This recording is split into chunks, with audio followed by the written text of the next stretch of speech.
Hey everyone, Chris Hansen here of Hansen vs. Predators and Can't Your Predator. Why don't you have a seat right over there and listen to Kyle and Brandon, our podcast. According to my chat logs, Kyle and Brandon have interesting guests. No, I hated it. Yeah. Everybody's sweaty, everybody's on drugs, so they're super sweaty but also touchy. And then they touch your face, then you leave there, and the next day you have pimples. Fantastic conversation. He's underground in a lab, floating in a tank of water because he almost died. And most important, no predators. Here at Intoxicated Reviews, we intellectually dissect the art of cinema, scene by scene.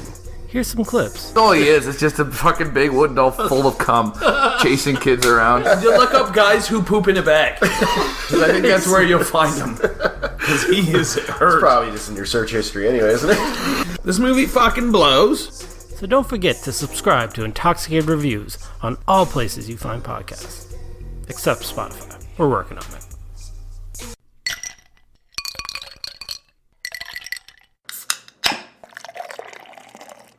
Do not take product if you are hypersensitive.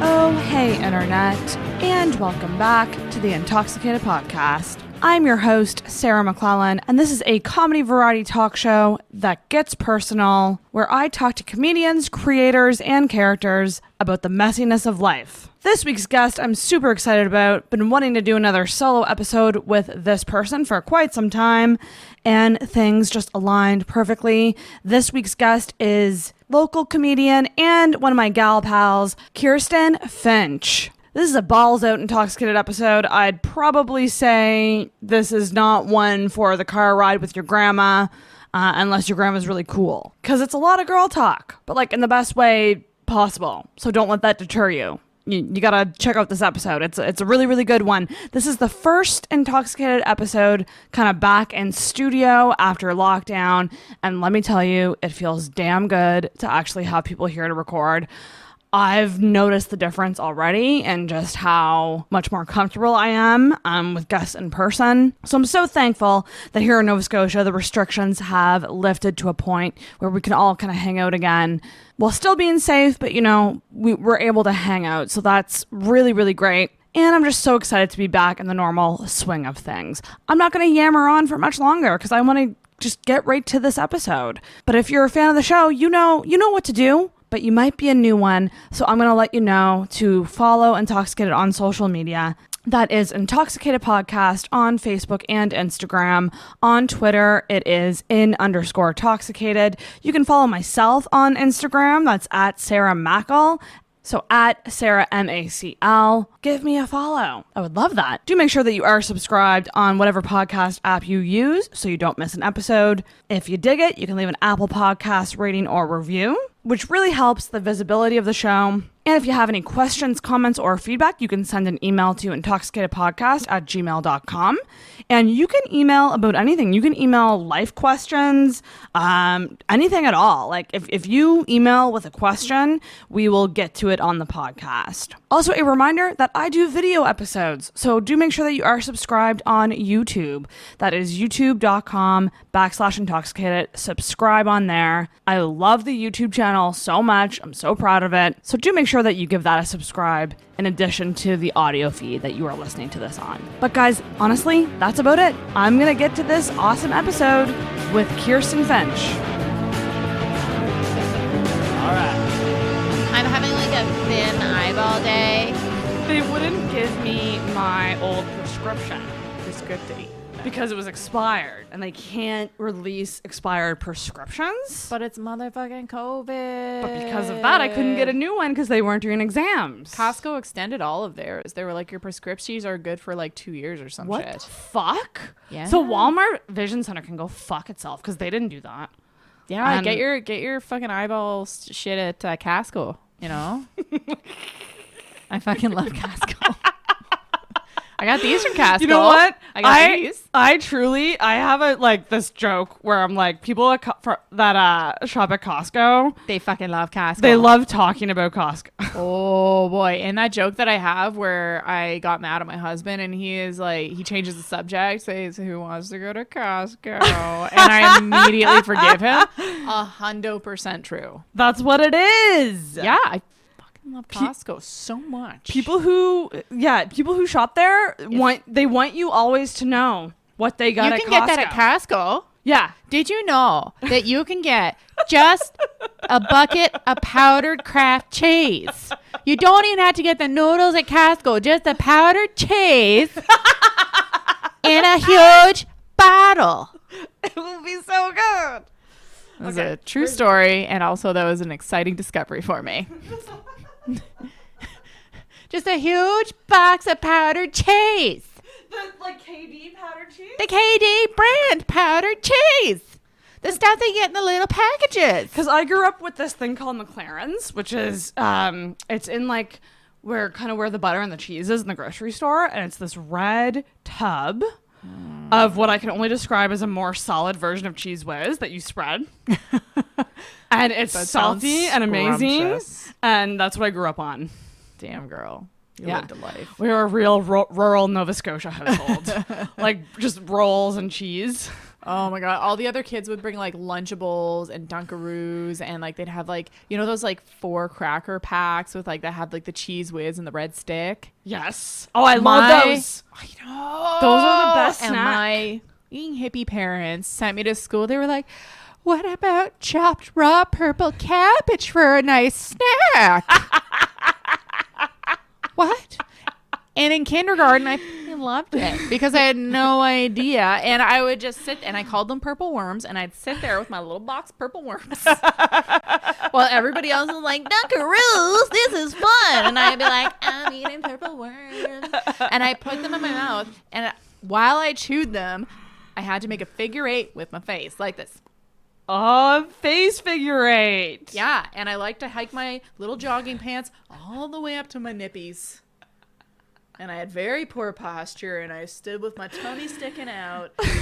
And I wasn't allowed to watch television. And I used to go home and say, Mom, the kids are calling me Urkel. Oh my god. I had no idea what they were referencing. Oh my god. And that's the story of why I became a comedian.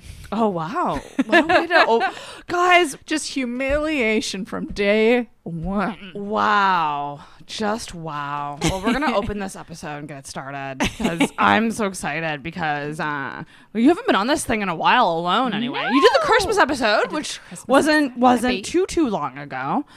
But well, the quarantine makes everything seem like forever ago. I know, right? It truly does. But I'm very, very excited to be here with somebody who I adore so much, and I think she's one of the best in the city, I gotta say. And one of my personal favorites, Miss Kirsten Finch is here. Stop it. Oh, Sarah, thank you for having me. This worked out perfect because I've been kind of shit at podcasting lately, and I was like, I did a really good episode last week, and then I was like, oh shit, I have to do this again. And I was at Oasis, and I was looking around, and I go, I want Kirsten. You have been getting out of bed and feeding yourself and putting on eye makeup. That's true. This entire quarantine, you have been killing it. Thank you. Don't tell yourself otherwise. I've been killing it, and I did not kill myself. Yeah, that's another plus. Right. That's a challenge sometimes, you know? That was the funniest thing when I walked into Oasis and Frost was like, I'm really, she even said, she's like, I'm really happy to see you specifically. And I go, yeah, I didn't kill myself. Just like Frost with like her sweet energy. I can just picture her just being like, that's great. Right? Just sincerely trying to celebrate something very dark. Oh my gosh. And I just love because like I think she thinks I'm serious a lot of the time. God love her. We're all a little worried. This isn't a podcast. This is an intervention.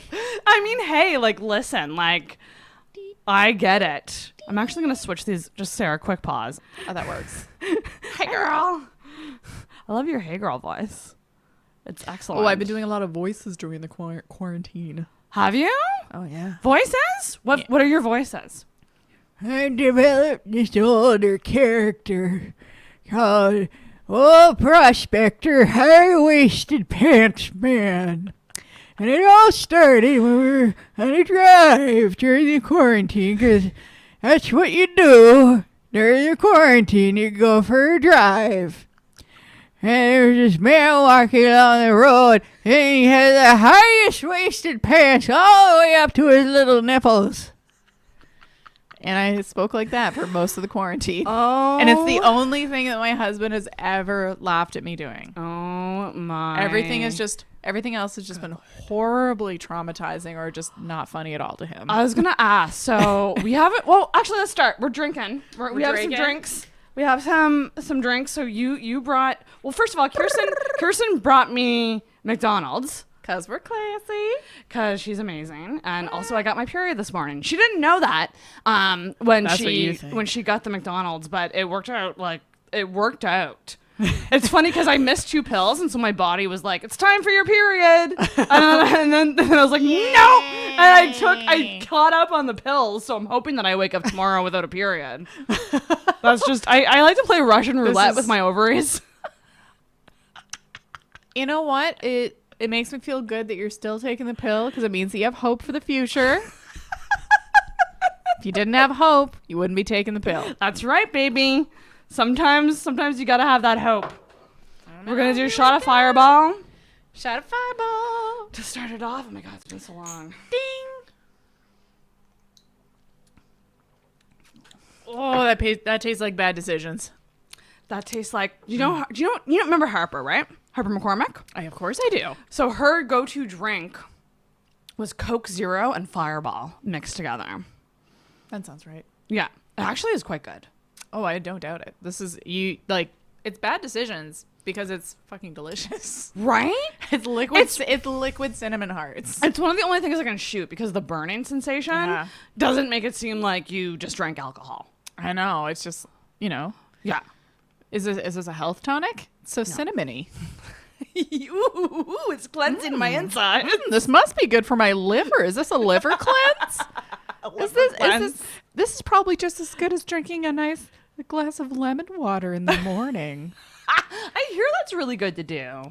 Allegedly. Lemon water. Yeah, I don't know. I don't trust anything, you know? Mm-hmm. I just, probably, drinking water can't be bad. No. And I don't know if lemon actually has any benefits, but it sure spices up that water. You know what I mean? I also hear that you could freeze a lemon, and put it in a blender, I think with some ice, and it will make you like a nice frozen lemony drink in the morning. Isn't that nice? Apparently really good. No, what I've been doing, this is going to be a very boring part of your podcast. Just skip ahead about 2 minutes. No way. No. What I like to do is I like to cut up a lemon, just like cut the rind off and then put the whole thing in my blender and then the whole like non-skin. Well, or with the skin. I've cut the skin off and then usually like I'll kind of like chop it up to get the seeds out. Okay. Put everything in the blender, a little bit of water, and then I put a little nub in of ginger, like peeled ginger. Ooh. Like that up, and then I just put like shots of it into water. That's my lemon and ginger is really good for your voice, apparently. Yeah, and I like a nice spiced water. Makes like life more interesting. It's true. I think that I would drink water more if it was always tasted like bubbly. Like I'm obsessed with grapefruit bubblies. They're my favorite. Oh my God, I'm so into booblies. Yeah. Do you say bubbly? I say bubbly. I go boobly. You go boobly? Michael Boobly? Boobly. I think it's whatever goes. It's just more natural for me to say bubbly. I don't know why. But that's fair. Yeah. Well, I think they only renamed it I don't know. How would they pronounce it? We should call them Michael Bublé. Well, we should call the head of the company and find out how do you actually pronounce this. I started saying Bublé when Michael Bublé turned into the spokesperson. Is he seriously the spokesperson? Yeah. Shut the fuck up. He fucking is. I never knew that. Yeah, he's all about the Bublé. Oh my God, that's kind of ridiculous. I won't lie. Can you imagine how they worked? They were like, look, we have this product, sir. It sounds like your name. We think you'd be perfect for it. Also, I should point this out. Yes. The other treat that I brought for us was not in a McDonald's cup, but it was this classy little can of sparkling rosé, and I happened to be at McDonald's, so I was like, I should bring this chilled, because otherwise, what's the point? I love it. And McDonald's, being the heroes that they are, please sponsor this podcast. They gave me a cup of ice. They so did. This is our, what's that fancy, you know those like metal things that you get in restaurants and they put ice in and they like chill your wine? Is it not just like a bucket? Ice bucket? Ice bucket? Our wine bucket. Yeah, this is our wine bucket, but like a less, this is like our dirt bag. It couldn't, our Nova Scotia dirt bag version. It couldn't have been better. Like, it's so perfect for this. Because I am a McDonald's fan, and McDonald's should sponsor this. I never get sick of McDonald's. I don't think anyone does. I didn't tell my husband, and I know he won't listen to this, so he'll never find out. I'm going to be like, Sarah made us salads. We had salads. I'm 100% lying to him about what I eat. That's the only thing that we lie to each other about, I think. Do you really? You both, like, kind of sneak things? Yeah, like it's like our don't ask, don't tell policy kind of thing. But like sometimes like I'll find like a wrapper. Yeah. And sometimes like he'll be rooting around in the car and he'll just like confront me. He'll be like, do you want to explain this? And it's like a McDonald's wrapper. Yeah, it'll be like fucking Mars bars or some shit. And I'll be like, oh my God, I must have been giving like a homeless person a ride and they just left their Mars bar wrapper. Oh my gosh, that's funny. Exactly. How have you been? I have hardly talked to you all quarantine. Like we've kind of talked here and there, but not like in detail. So like, how have you been? How did you deal with it? How did you? Fucking great. You know me. I don't like leaving the house. It really... You didn't mind at all? It was very welcome. Really? And I feel terrible. I had a fantastic time in quarantine. I actually, now that I think about it, yes, you seem like the person who would be thriving. Yeah. Like it was freaking great. The only like there are minor inconveniences. Like I detested grocery shopping. Like grocery shopping just turned into hell. Just traumatizing experience. Hell. Yeah. Because inevitably you're doing something wrong because the arrows are always poorly laid out at grocery stores. One example, my IGA, they had the audacity. Hang on. IGA? Fuck, I'm from Ontario. What is it? What, Atlantic Food Superstore. There you go. When you said IGA, it took me back to an old. There was a store called IGA in Antigonish growing up, but it's all long since freaking closed. IGAs. Okay, Maybe it was Sobeys. I think it's Sobeys at Forest Hill. Jesus, get your grocery stores right, Kirsten. Fuck. Was it fucking Sobeys? But you know how the frozen food aisle is like the last aisle? Yeah. And like normally I never in my life have gone in the down direction down that, like away from the exit. Like I've always, like that's the last aisle you do. Like you come out that aisle and then you go to the cash.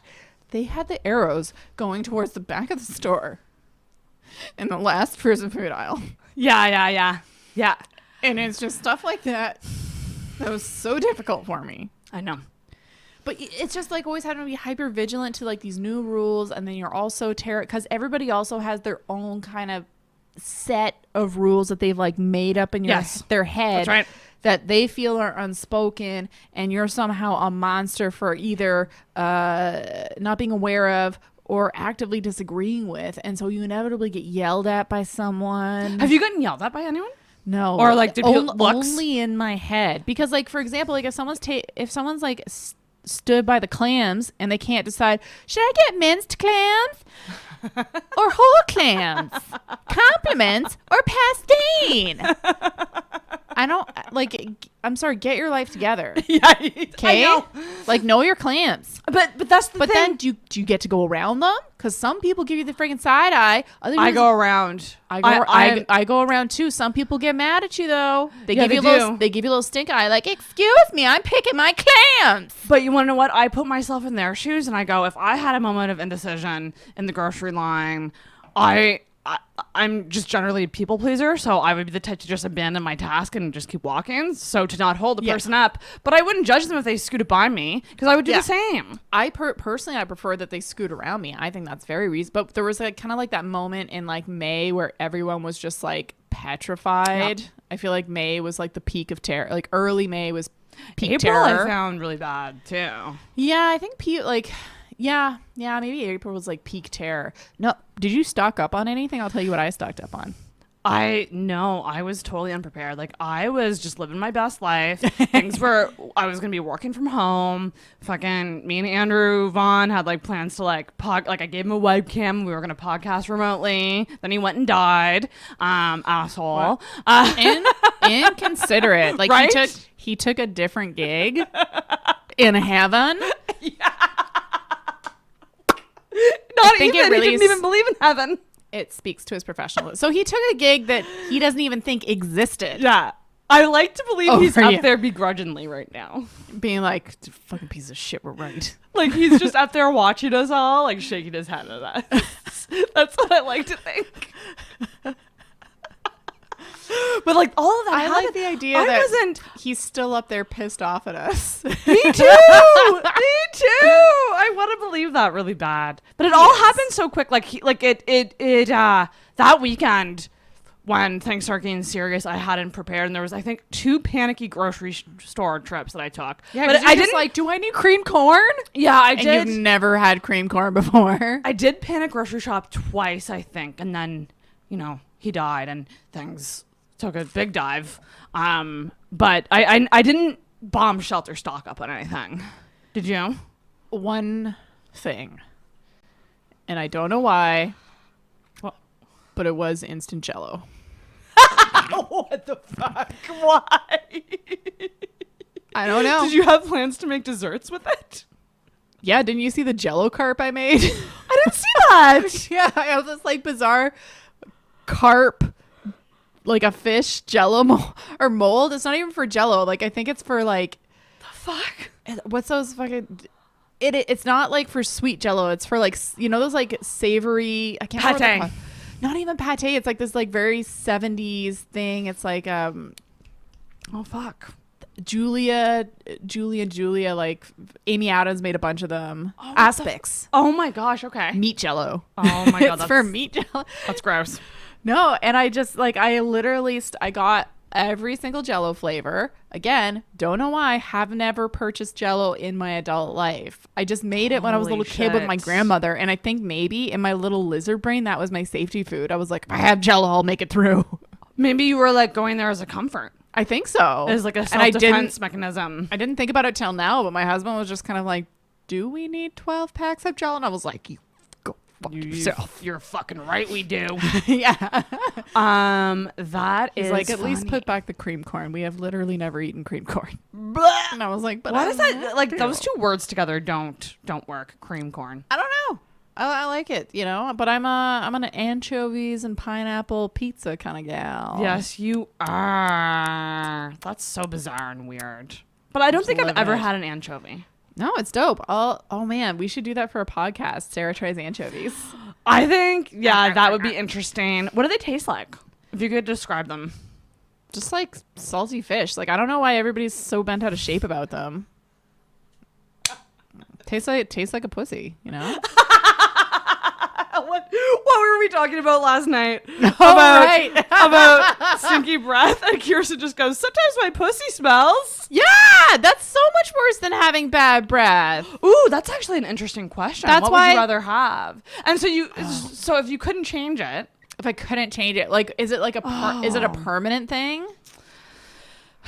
Because that's the thing. It was like, for me, it was just like a showering issue. You know what I mean? Like, it's just like, it had been a few days. Sean felt frisky. See, for me, it's not always the showering issue. And we didn't talk. And I assumed everything was oakley dokley. He didn't tell me for a couple months. Well, I find right before and after my period, I can't help the smell. There's always a little There's always a little bit of fragrance. Yes. But like, I've heard that it's actually healthy for there to be fragrance. Oh yeah, there has to be some kind of fragrance, but like, there could be a little musk if you go for a couple days showy, Yeah, that's why I have those in my bathroom. I have the secret body wipes. Oh. I don't know if they are for internal use though. So it might just be more for like your pits and stuff. But I'm a big fan of a vaginal wipe. I find it's the outside. I just like, know what I dream of? I want a bidet. Ooh, yeah. Yeah. Because it's fun. Yeah. I want a bidet. Really want one. I do think it you would need make an attachment for pretty cheap. I've seen a lot of people did that. I think Dan Hendricken was one of the people who bought that over the quarantine. I think he posted about it. That makes a lot of sense. He's a hairy boy, you know. He'd have a lot of little volleyballs, you know, just getting stuck, little dingleberries stuck in there. Oh, now I'm thinking about it, and it's weird. Why did we bring that up? How did we get to Dan Hendricken's butthole? There's the sound clip. There's the sound clip. Oh my gosh, that's funny. Hey, that can be like the promo for this. Hey, find out how we get all the way to Dan Hendricken's butthole. It's a journey. We got there. It's a surprise. Atlantic Bubble is opening up though. July 3rd, baby. Oh yeah, I fucking texted my mother-in-law so fast. I was like, guess who can come for visits now? Where's your mother-in-law? She's PEI. Oh, nice. Yeah. So we're very excited. I don't know. When do you think things will open up like nationwide eventually? Eventually, but I mean, like personally, I don't think it makes sense to like. I mean, people from Ontario, Quebec can come here, but it's a 14-day quarantine. Right. Pardon me. And so like technically they could, but yeah, like rightly so. They're still kind of like hotbeds. Yeah. Yeah. I do not envy anyone in Toronto. That must suck. And it just what do you call it? It would just a lot more people will come. Yes. Yeah. If they don't have to quarantine for 14 days, because I mean, like, who's has like a month of vacation and wants to spend half that vacation in your basement? That's you know? just it. That's just. I don't know. I think things might. I mean, we'll have to see how the next couple months go, but. I mean, apparently Ontario is getting worse. Like, well, we're doing really good. We just gotta keep it up. The Atlantic provinces are killing it, but also partly because we have a much smaller population, so I think it's easier to manage. Like, I can't imagine like Toronto. Yeah, that's right. And it's so easy for us to get outside and do activities like. But you saw like Toronto, like what was the big kerfuffle about that park? Like the park, yeah. And it's packed. Whereas in Nova Scotia, like, you know, it's so easy to maintain the distance. Mm-hmm. No like, matter, we got lots of parks, but you can stay apart. Yeah, it's never gonna get. None of them are ever gonna get packed like that park. But like Toronto, like where else do you go? They're all high rises. Yeah. No, it's weird. And what has during this time? What has your paranoia level been? Like, everyone's sort of different with their level of paranoia in terms of like etiquette and like what they do and don't do. Where would you rank yourself? Like, let's say 10 is most paranoid. 10 is like the person. So like -2. Really? So really low? I'm the same way. I haven't been that scared. No, and I feel like an idiot for not being scared. Yeah, because well, I think there's like a heavy level. I think there's a good level of just like sensible precaution. Like, you know, you saw me. I came in here, washed my hands right away. Yeah. I think if you kind of like are like practical in terms of like, if I were wearing public transit, like I don't know if I'd wear a mask now because currently there's no active cases. Although apparently I think I've been hearing rates of like up to 10% of people can be asymptomatic carriers. But if as it's becoming 14-15 days with no cases. It's really low. Yeah, I'm like, yeah. You know what I mean? Like, so yeah, I definitely have not. Worn a mask like on the bus. if we were to get up to say like maybe like 200 active cases or something, then I would probably wear a mask. Absolutely. Yeah. But I don't think the majority of cases do resolve. I'm not in the danger group, you know. So I think for people like us, it's. You know, like you probably shouldn't be that stressed. Yeah, that's very true. But maybe you're carrying stress for like other people in your family. I don't know. Oh, that's a shitty thing to think about, right? Because I can't other people's stress. I can't imagine if I had like a parent or partner. Yeah. I have one friend whose partner is in a care home, and like, and like it's at this point where he's sort of progressing into dementia, and so my friend is like, you know, the people are allowed to visit, but the administration doesn't like it. So if I disobey their wishes and I go and hug him, this might be like the last month or 2 months that he recognizes me and knows who I am. So, oh my God. And if I disobey the administration, is that going to jeopardize the quality of care that he's going to get? That's crazy. Are they going to lock him in his room because he's had outside contact? So it's like these things that you don't think about, like in a care home, like this could be like the last time that your partner recognizes you. Like I can't imagine making the decision about you know, and and because of the dementia, like they don't really understand the partner doesn't really understand like why isn't my husband coming to visit me anymore? That's a whole other nightmare scenario I hadn't even thought about, the dementia. No, there's all these like little sort of like human complicating factors that, you know. Yeah, it has been. But then on the other hand, wild. if you're in a hot spot, like this person is in Quebec, yikes. You know, like there is a real risk. Like, is it worth putting not only his partner or his husband's well-being on the line, but literally everybody at the residence, because we've seen how quickly it spreads, particularly in like, say, like Northwood. Yeah. That was a horrifying situation. The majority of deaths were there. So sad. Yeah, so sad. I don't know. This isn't funny at all. I know, but it is crazy, and I just I haven't seen you throughout it, so I'm glad that you've been thriving in lockdown. It's disgusting, but my husband and myself, we've been saying like we've actually grown closer together. I was gonna ask during the quarantine. How did that happen? How'd you grow closer? I think it's because I did comedy, so I was out maybe, even though like I purposely don't hustle, I don't book like I try not to book more than say like 2 shows a week, even try to get it down to 1, you know, but I also got to stay sane, got to keep doing comedy, you gotta let it out. Exactly. And my husband was practicing with his band maybe like 2 times a week. Ooh. Right, so and if those nights didn't line up, we would only spend say 3 nights a week together, and then on top of that, like, you know, I've got all kinds of projects on the go. Like, you know, I gotta figure apply to school and get into school. Not a big deal. Just matter about that. And you know, Sean he's always studying for some kind of insurance exam or something. I love it. You don't really know. You're like, he does a thing. I'm not clear on what he does.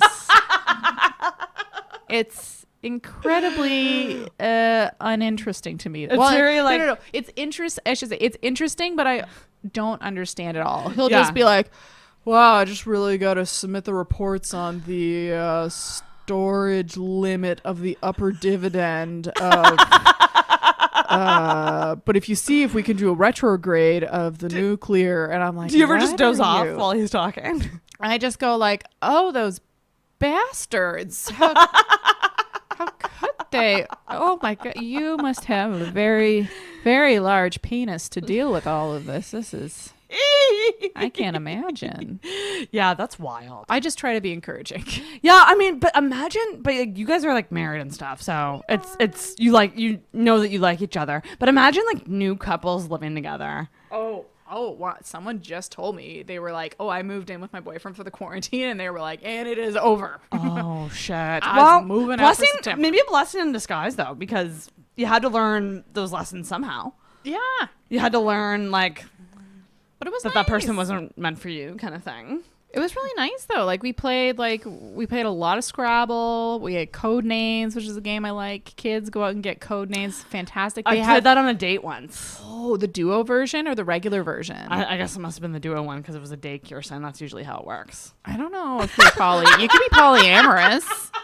I'm just trying to cover for being an idiot now and not knowing how to count. So how are the kids? How are the kids dating these days? Oh my God, I wanted to talk to you about 5 or 6 people? It can be anything you want. That's the beauty of dating in 2020. A friend came out to me as trans, and they didn't say that. They were just talking about how difficult it was for them to date. They were like, yeah, no, because like I get there and then like, you know, I'm not what they expect. And I just went, oh, you're poly? Oh, I understand. I mean, it's not for me, but I mean, kids these days, you know, I think a lot of people are poly, and they're just like, no, I'm trans. I was like, oh, okay.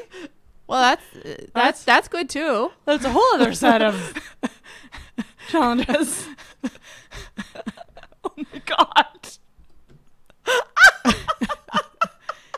You're poly. No, but like I get trans. Yeah.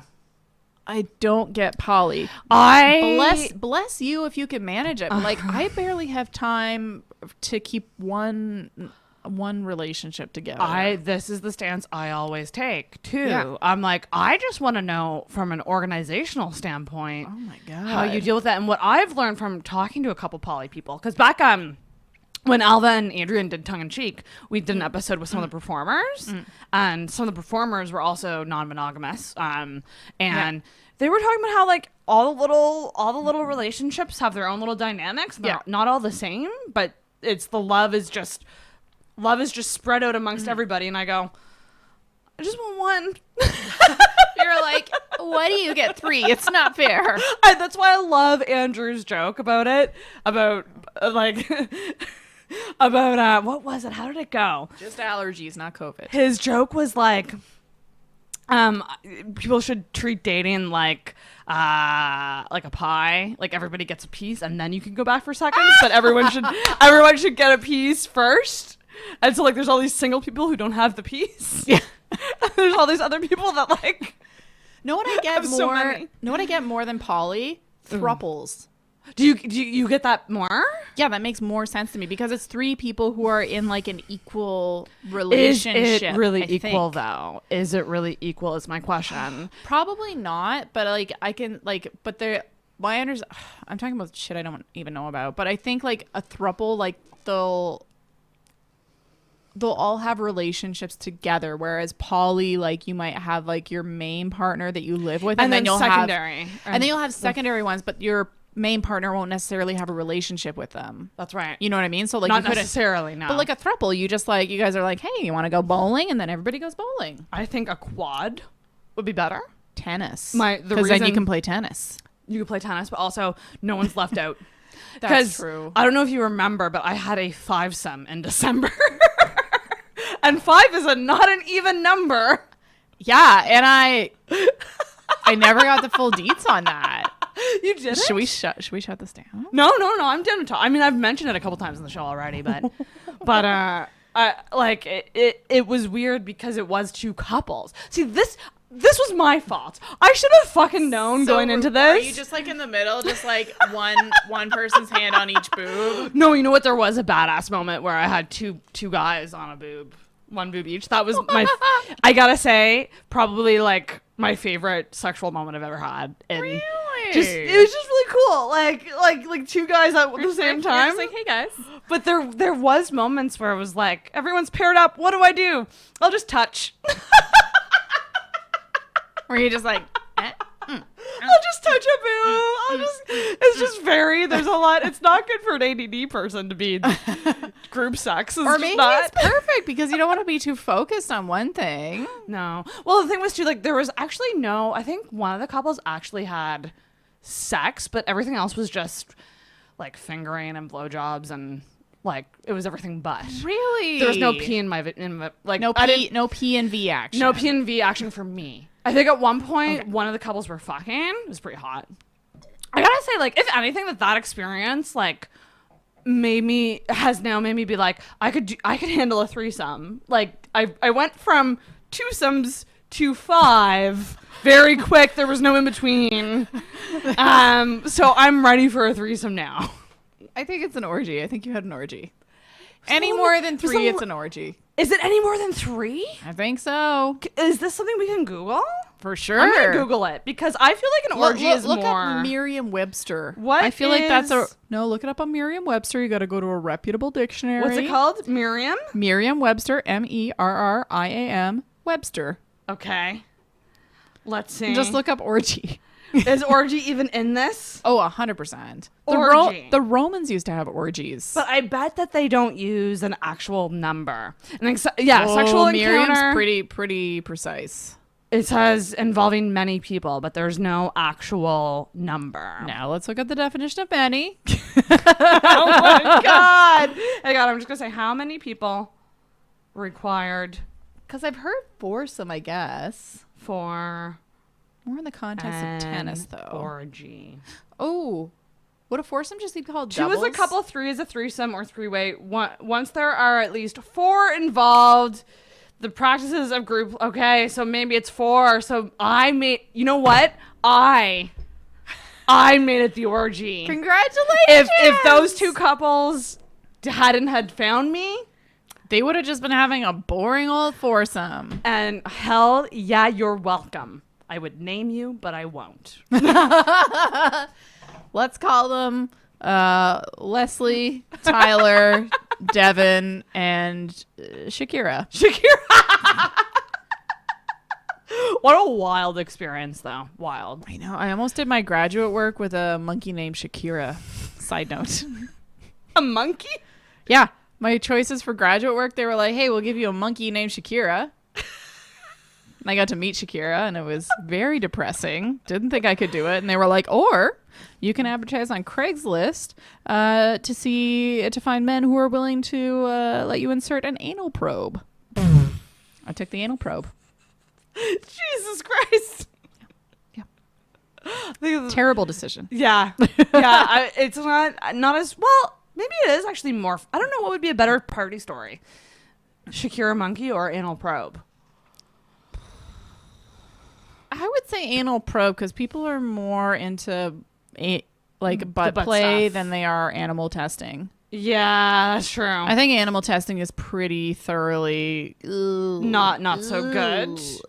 Whereas so the butt stuff is like, it's not for me, but I respect it. Yeah, people are eating them. People are putting things in them. It's a good time. The butt's hot right now. Yeah, the butt. I've never had anything back there. And oh my God, this is another thing you mentioned last night.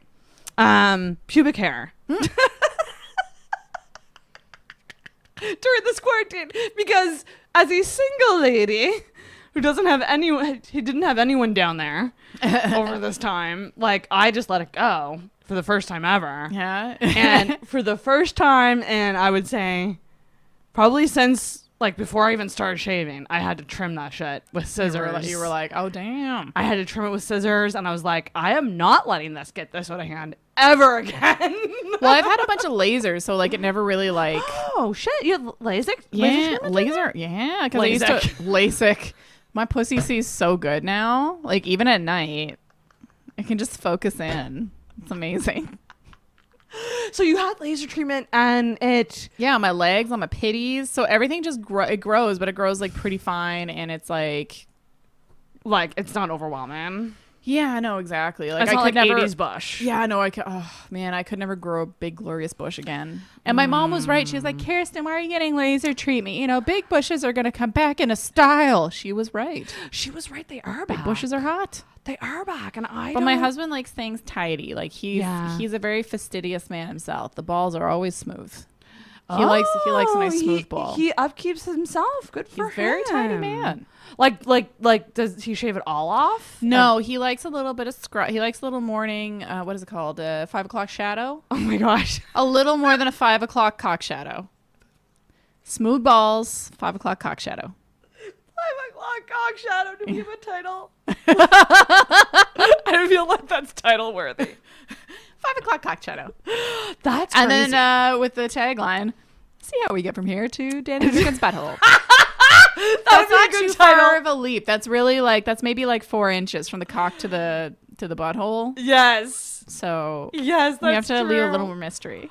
It's just that's funny. I was always wondering about if people in relationships were still shaving their bush. No, what I found it used to be like when we first got together, it was just like passion didn't matter. Like we just got finished like a bike ride or something, right? And it was like 3 or 4 times a day. Like it was wild. Holy shit!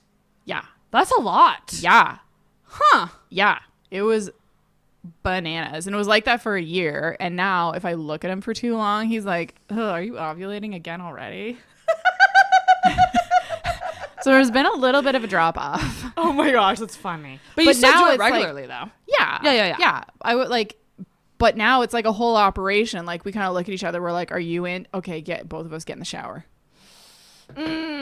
Like so, we go in perfectly clean. You know, it's like teamwork. It's like you don't. And it just feel better when I get when we both get prepped, it's part of I think it's almost part of foreplay now. Yes. What we really like to do, we do baths. We like to have baths together. That's nice. Oh, that's so cute. Yeah, we have a big bathtub, and so we just get in there and just cuddle a little. Aren't we sweet? That is really, really cute. I want that. Yeah. It's been 8 months since I've had a dick. 8 months. girl. Yeah, it's So you went shocking. Actually, you went I into didn't realize you it had went into been this quarantine like dry. Yeah, because 2020 I didn't get any in 2020. The last sexual experience I had would have been the orgy. I can now say it's a fucking orgy, motherfuckers. Boom. And I mean that was really fun, but it wasn't. I didn't get a that's penis in me. There was no penis in me though. Could you like ask? Could you be like, "Hey, can I get a date?" Or like, I'm sure the couples that agreed on, they're like, you know, you can put your wiener here and here, but There was no talking. It all just kind of happened. Actually, it started with me. But the couples must have like because it was a planned thing. No, it was like we're going to a sex party. No. So okay. What? Okay. I thought this was highly planned. I thought there was No. like a. So I went with a friend of mine. I would name him, but I'm not sure if he wants to be named. Let's name him Bojangles. He would probably fully come on this and talk about it. But I went with a guy that I knew and his girlfriend. And so I met them at a bar beforehand and we talked and had some drinks. And then we went over and it all happened at this place called the Gay Bathhouse. And it's a spa. It sounds pretty straight right now. It's pretty heteronormative, honestly. It's on Gallatin Street. There's an anchor on the window. So the next time you're on Gallatin Street and you see the anchor, I'll be like, you'll know that some kinky shit goes down in there. Yeah, some kinky shit. So we all went. So you go, and the owners, the people who run it, are amazing, and they go over rules with you, and you have a little tour of the place, and there's rules in place. You need to ask with everything you do. You can't just go up to someone and grab something like. And so there's lockers, so you put yourself in lockers, and then there's multiple rooms, little bedrooms that look like kind of like little dorm rooms, almost like in a row. And so the rule is you pay for a locker, but you can also get a room. Like you can pay a certain amount for a room. I just got a locker. So it's kind of like karaoke in that way. Yes. Where if you pay extra, you can get that little private room. You can do as many songs as you want. And the thing is with the room is you can do whatever you want in your room, obviously. But if your door is open, that means you're encouraging people to watch. I see. My inclination as a comedian is just to go in there and like set up like a Scrabble board and be like, You could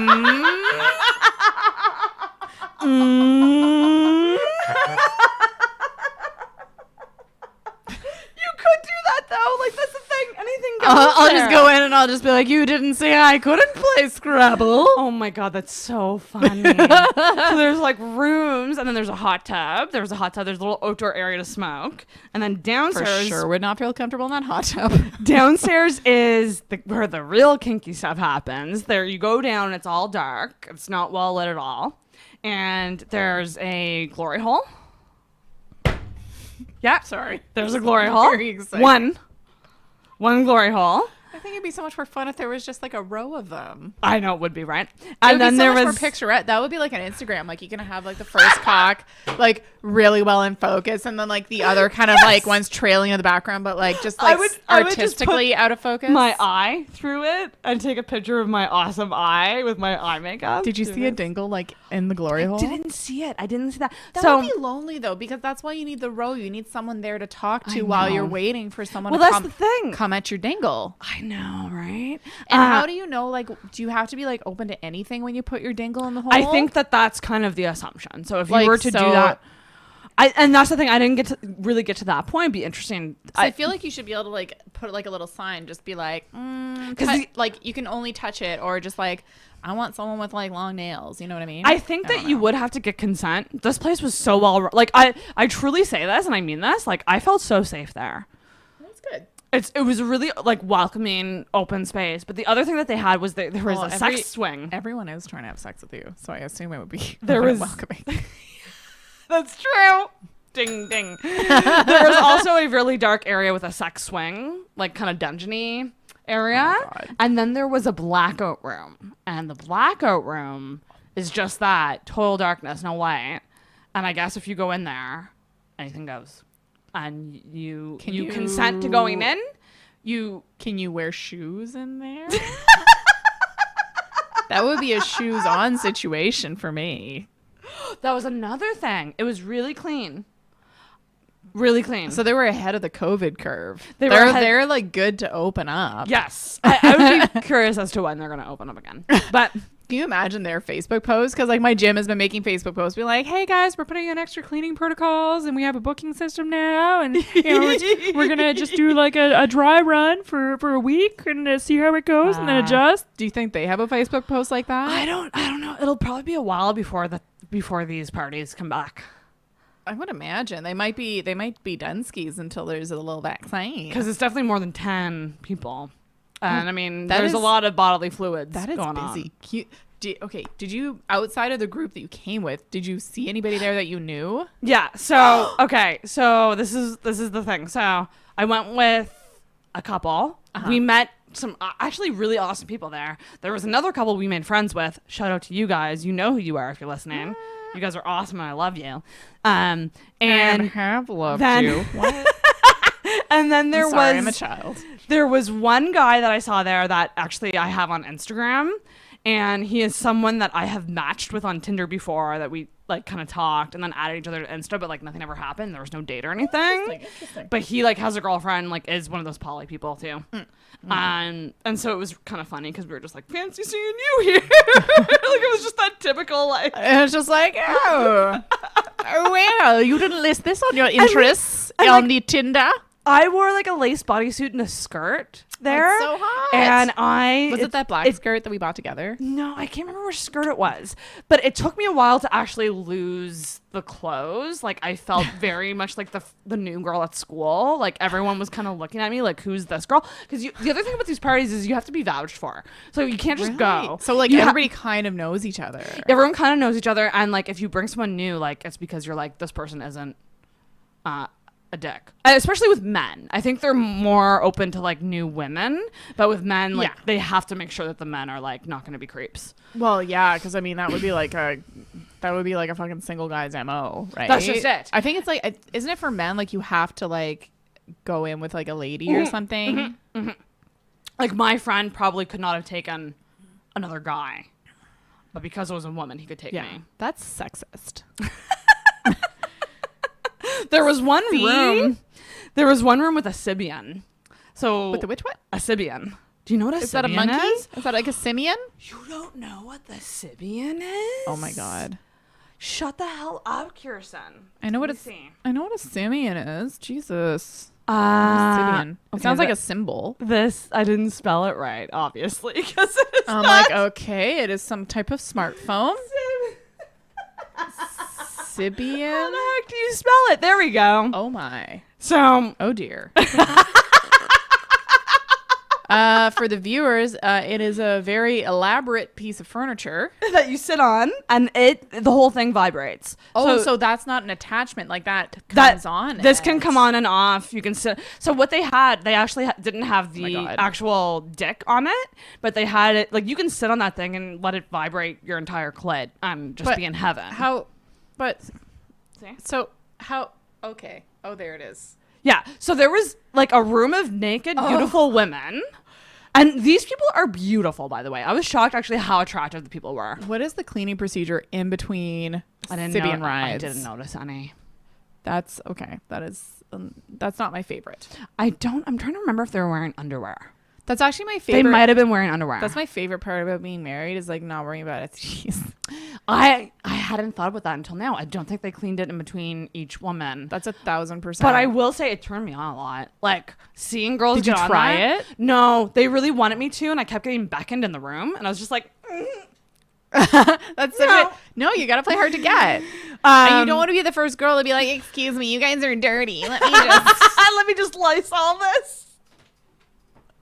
Because, like, no offense, but, like, you know, I don't... Yeah. A Sybian, Jesus. It was pretty wild. And I honestly regret not getting on it, because when could I have... It's like $2,000 to buy. Like, it's not cheap. Oh, I don't doubt it. Like, I think a boss I had once was, like, really into sex furniture, and she'd be like, yeah, we're getting this fucking sex furniture, and then she'd, like, show us, and we'd be like... And then I'd look at it and be like, wow, you are not paying us enough. You're clearly making too much money. That's just it. That is just it. You should be grateful to make $13 an hour, you dumb whore. Oh my gosh, just wild seeing that. Like woman after woman get on it. And it was like so almost like a team effort. I am jealous of people who can be that free. Right? That's the thing. I was that was what I admired about it. I'm like, you can get on that and not be so in your head that you actually come on it in front of a group of people and people watching you. So people the door. like come on it. Yeah. What? Oh yeah. Oh my god. Because it's really intense. It like pretty much like engulfs your entire clit. Because your clit isn't just the ball thingy. Like the thingy. Oh, there's like The a clit whole is- elaborate system. It's like It's like a Cloverfield monster in there. Like that's the best thing I've ever heard. seriously, look up the Cloverfield monster. Oh yeah. Like it's all internal. Like for me, like the clitoral stimulation, like it's not so much the direct contact, it's everything around it that gets me going. Personally, that's a little tidbit for any gentlemen who want to know. I can't wait to have Sybian money. Right? Like where would that be in your Sybian list? money. That's the title. Yeah. Sybian money. Like where would that be in your list of purchases? Like, you know how, like, for example, at this point in my life, like I'm super comfs, like my splurge would be like a facial, not a sexual one, a real Yeah, we were facial. talking about this recently about That's like a what you would splurge on yourself that's kind of frivolous. Like But what would be your 10 purchase? years ago, I wouldn't have dreamed. I would have been like, I'm not spending $100 on my face. That's crazy town. I would get a chemical peel or something. Ooh, a nice micro. Yeah, I want to rip this layer of skin off and have new baby skin. Oh God, I miss the. I get these facials by this amazing esthetician in Montreal, and she's like, she's heaven, and it's really difficult for me that during this pandemic. That you can't travel to Montreal to get a Because normally facial. I go every summer, and my skin just looks fucking fantastic for months. I'm so sorry. And I can't. I'm so sorry for you. Like these are my quarantine problems. I'm Yeah. like, my skin isn't as nice. I actually had the same issue because Sephora closed, and it took So good a for full you, though. menstrual cycle for my skincare order to get to me because there was certain stuff that I couldn't get at like Shoppers or anywhere. I had ordered Sephora stuff because they had their sale, and I was like, ooh, vitamin C serum, and it was like fucking $200 worth of stuff. Yeah, so easy to get to that point with Sephora. Fucking 3 products. Yeah, ridiculous. I returned it all because I discovered The Ordinary. Yeah, so good. Yeah. So good and so cheap. It's so cheap, and it does take a lot of research, I find, because you have to know, like, okay, do I want like 8% ascorbic acid in a solution, or do I want like 15% that's in like or 8% in an oil, and then or 15% in a serum, Right. Do you want 2% salicylic acid mask, or do you want like a 10% something? The percentages really fubbed me up, and I'll be honest, yeah. I have such shitty skin that I always just go for the highest percentage. I'm just like, give it to me. It's not a bad strategy. It's not a bad strategy. For me, it's like it's the hormonal acne issue, and the pill does help though. And I went off the pill at the first month of quarantine, and then went back on it because you lost all hope, and my skin is See? getting better. Oh, that's good. But that said, like if it's anything that's acne recommended, I'm like, give me the highest percentage. I want to feel that shit burn my face. You should get the salicylic acid. Honestly, because I think it is as good quality because I got an 8% vitamin C solution, whereas Sephora sells 10%. Right. They also have like 15 and 20, but I just wanted to try the 8%. But the vitamin C serums at Sephora is like over $100. Whereas so pricey. This one, it's like $6 or Which one something did crazy. you get? Because there's multiple vitamin C ones that they have. Do you remember what I'd it have was to called? look. Yeah. It's like, I see it every day.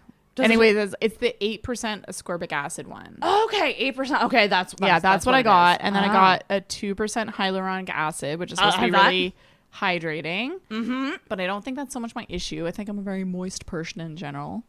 And then I have the HA, just like cream. Right. Which is fine, which is again hyaluronic acid, so maybe I shouldn't have gotten that serum. Whatever. It's $6 though. Mm-hmm. And then I got my mask, my salicylic acid mask. I should look into that. Yeah. Yeah. I'm placing an order soon. That's the good thing about And The if you Ordinary. buy It's it- cheap. Everything's really cheap. Oh, and they don't have the most accessible website. Like you have to specifically, it's on like Dicem or something, Dicium. Mm-hmm. If you order it from them, it ships from Toronto. It ships faster, and it's free shipping over $25. Good to know. But you know that they're also on Sephora, right? I know they're on Sephora. Limited stuff though. That's the thing. It's limited, and also like this is a Canadian company. It's made in Canada. I would rather all the money go to them. That's true. Because Sephora has been like fucking us over with overpriced skincare for years. Like, God damn, fuck I you, know. Sephora. I know. I do need to actually get. That's one thing I really need in my skincare is a vitamin C. And I used to use the Ole Hendrickson one, which is called the True Serum, and it's I think one of their cheaper, still expensive, but one of their cheaper vitamin C's from Sephora, and it's still $60 for a bottle. Oh yeah, and I guarantee you, like they're not like as forthcoming about what percentage. Like they'll say it's vitamin C, but is it 5%? Yeah, you don't know. Yeah, and I had ordered like the Drunk Elephant one, and then also extremely pricey. Yeah, fuck. Anyways, no, but I'm so happy with my decision because now I'm not like fucking portioning it out like it's like liquid gold. Now I'm kind of like I'm getting the chest a little bit. Yeah, Whitney Cummings has amazing skin, and she swears by oils. She and then there was another comedian, Rosebud Baker, one of my favorites. She had a saying with skincare that it's not, your nightly routine isn't over until it looks like you're crowning. Which is like, I'm like, if I'm not shiny and greasy when I go to bed, that's beautiful. Then I'm not doing it right. Because I used to think I don't want oil because I'm oily, but oil actually combats oil. Yeah, because I guess your skin produces less oil. Exactly, because you're giving it.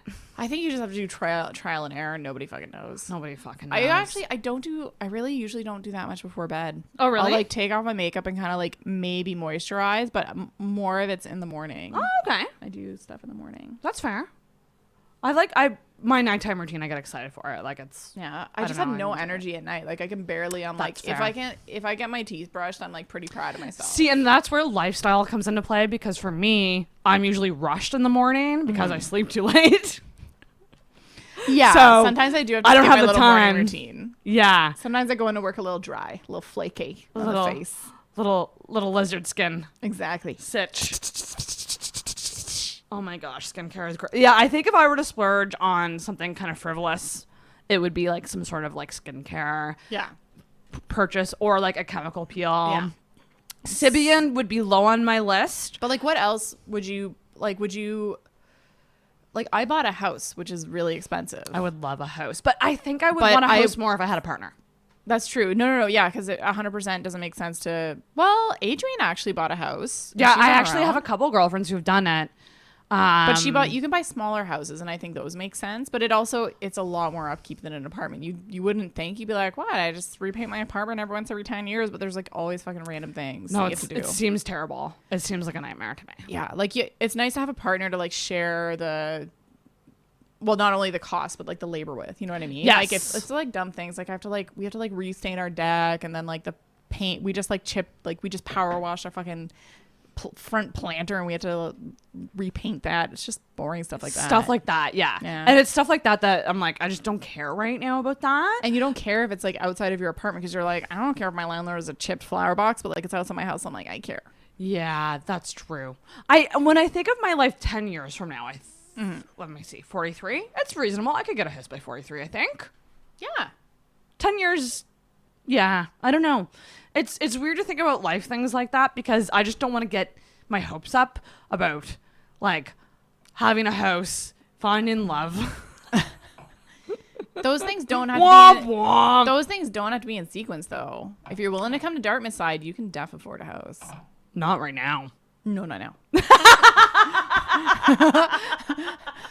We were talking about finances right before this, and Kirsten is brutally honest. I just kept going, this is why you're broke.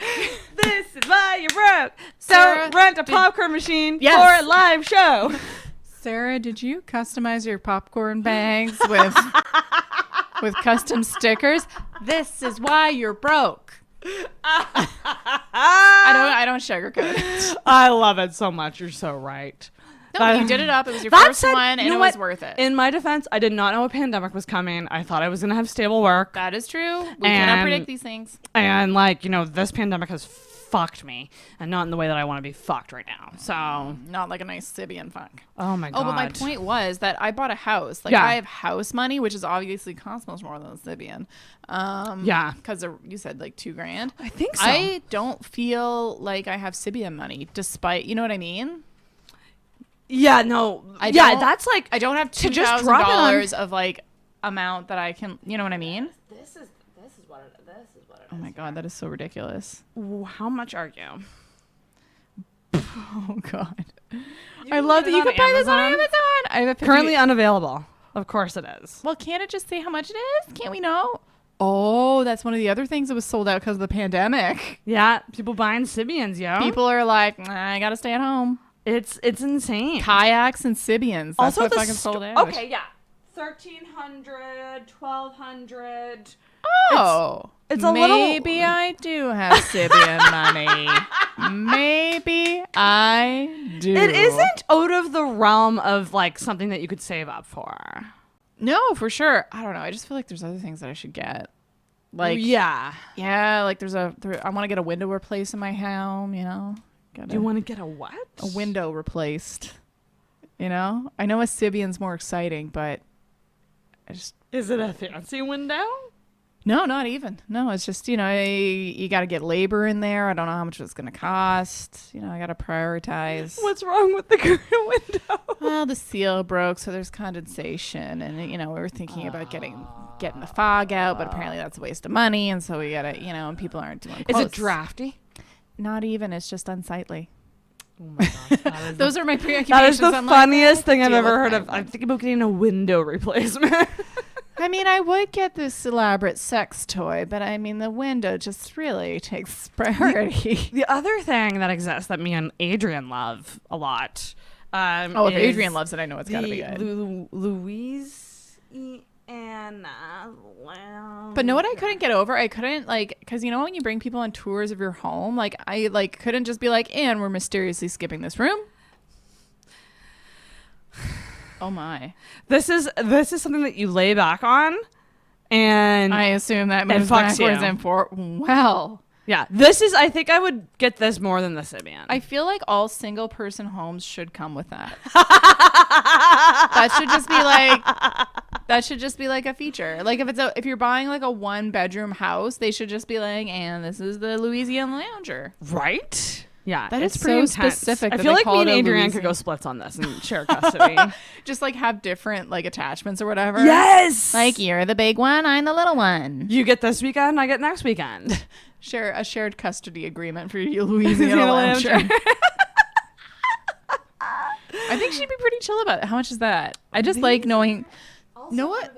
This would be a hilarious Price is Right item. It would be. Can you imagine? It would be. Me and Vaughn kind of did it. Sex toy. I think that one will be $2,500 because that seems a little more complex than the Sybian.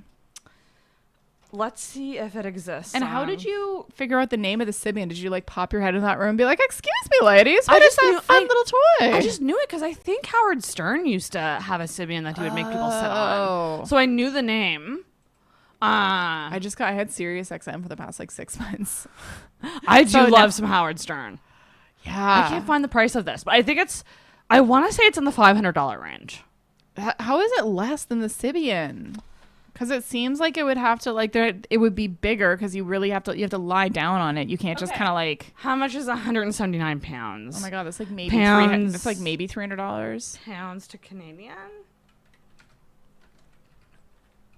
Let's see, conversion.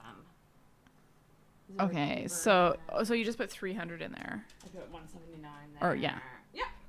There's no way I'm it's that cheap. There's no way that you are. I'm pretty good with conversions. The answer was 304.79, and you said 300. Do you know how lonely of a kid I was? That you learned all the conversions? No, that was like a weird little hobby. Like I'd been on like a family vacation. We were staying at a hotel in Vancouver, and I like looked up and I saw like how much the British pound was or something. And then I went home and went to visit my grandmother's.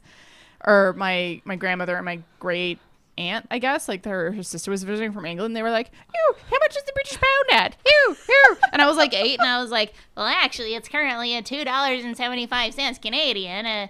And they were like, "How'd you know that? You're 8." And I'd be like, "I just saw it on a billboard. It might be old, so last week." Oh my god, you're such a nerd. Yeah, like deeply nerdy from an early age. Oh my god. To the point where I'm like, this is useful information. I'll just tuck that away. Never know when it'll come up in a conversation. Came up now. It did. If I ever find sex toys that I don't know how much they cost in Canadian, and you going don't, to you. And you don't want to goog them. Don't want to goog. Oh, I love goog. I love that that's now a thing to say goog. I think that the quarantine has made us appreciate life, and so now I don't use full words. I love that. Yeah. I love that. So, did you have any rants about the quarantine? Like, was there anything that pissed you off? The not being able to go hiking, I thought was. Oh, yeah. I thought that was really fucking ridiculous because I just felt it was overkill, and all you created was this huge rush of people. And I mean, like, hindsight is 2020, but now we know like one of the least likely places that you can is outside. Spread it is outside, and especially like I kind of get it in Toronto, but like here where it's like and they were like, well, it's gonna get crowded in the parking lots. That was their justification, but it's like.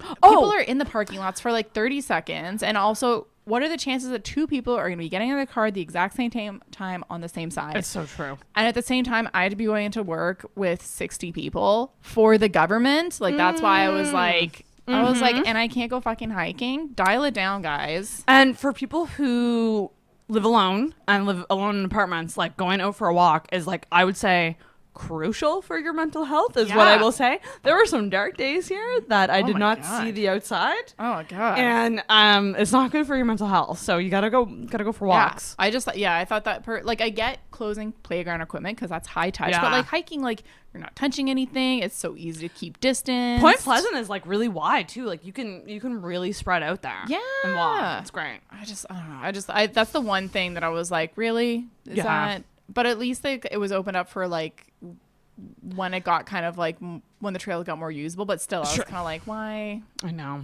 very frustrating. I thought that was excessive. Yeah, it's no good. Yeah. I'm also annoyed that they are charging for parking downtown again when like are they really?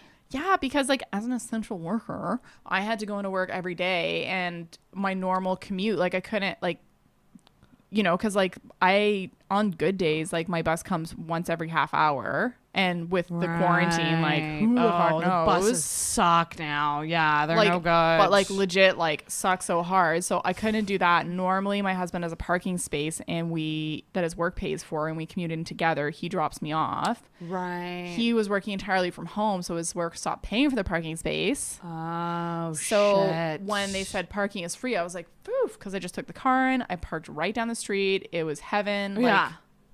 Sure, I was annoyed that like some people at my work were sent home and didn't have to work, and yet I still had to come in. Little sore spot. Yeah. Yeah. Like literally, like not even like people like that were in my department doing the same work that I was, and like I was like made to do the work. It's fine. Whatever. I'm quitting. It's fine. It's fine. I'm quitting though. Spoken like a true Karen. It's fine. It's fine. I'm blessed. Fucking blessed. But then they took that away, and now I just look on the street, and so it adds an hour to my commute, you know, because now I have but now I take the ferry, which again isn't so bad, but I'm like annoyed because some people are still at home and they're not spending that time commuting, and I'm like not being compensated. It's just annoying. And then to see streets still empty, and I'm like, I could be parking there. Yeah. But I also can't be running out like every 2 hours. Anyways, those are my rants. Those are my friggin' They're pretty small fucking potatoes, because I know like a lot of people are like, what the fuck do I do for work now? The fuck is gonna happen with my life? Yeah. Play epic music going through Sarah's head. Hello darkness, my old friend. That's like my brand. Just zoom in on my sad face. Hello darkness, my old friend. So dark. It's truly such a weird talk. But you and Adrian and Travis got together and did some backyard comedy. Yes, and we're doing more this weekend, and I think the next weekend. It's freaking dope. I need to know, how was like that first backyard show? Like, what was that like? It felt so good. It was heaven. Like, there were admittedly only 3 audience. 2 of them. So like a standard mic. Yeah. So basically, it was no worse than any open mic, but the audience was so happy to be there. That's so cool. 2 of them came like. I said half in the bag, but Adrian was like, no, they were like fully in the bag. Like drunk? Yeah. But they were just like laughing up a storm. Were they like talking to you and stuff? Like talking? Oh yeah, like, we got to know it. There was like a little bit of crowd work. Oh And my God. yeah, it was really killer. And they like gave us weed gummies. It was great. Did they really? Yeah, it was so fun. Gosh. And then the next one we did, that was when because we could only have 3 audience because I think 2 people might have bailed. And yes. So that would have brought it to 5. And then there was like 3 of you. 3 of us. And that brings it to 8. And my husband was supposed to come, but then he was hungover as shit. And so he didn't come. So that's why. Because we did have to keep it below 10. Yeah. Or at 10. But anyways, it's like hard to like get that exact. Be like, oh, you can come, but don't bring a friend. You know what I mean? Right. Like, that's weird. Yeah, yeah. And then the second one we did, it was really fun. There was this time it was like when we could do social distance gatherings up to 50, which is good, which is great. And I think we did a show with like I would say like at least between 15 maybe 20 people. That's awesome. Yeah, it was That's super a little crowd. sweet. Yeah, Holy we do shit. little 60-minute shows. That's amazing. And yeah, I think it might be a new way of doing comedy because I know that people are really anxious to go out, but at the same time there's a whole subset of people who are like, I don't really feel that safe sitting indoors with a bunch of people I don't know. So and there's also the people who want to entertain. Yeah, and it's something really cool and unique. And it's a great way to start off a party because everybody is like so talkative and relaxed after a comedy show. So true. Only if they're chill though. Yeah. It'd be weird to have like a backyard comedy heckler. Oh, like why man. would you ever do that? Well, so many, I think a lot, I would say 99% of hecklers in my experience are well-intentioned. They think that they're helping the show. That's true. They're like the with lady you and answering questions. Yeah, like the lady last night, like she shouted kind of like a heckly type thing. What was it? Oh, what was it?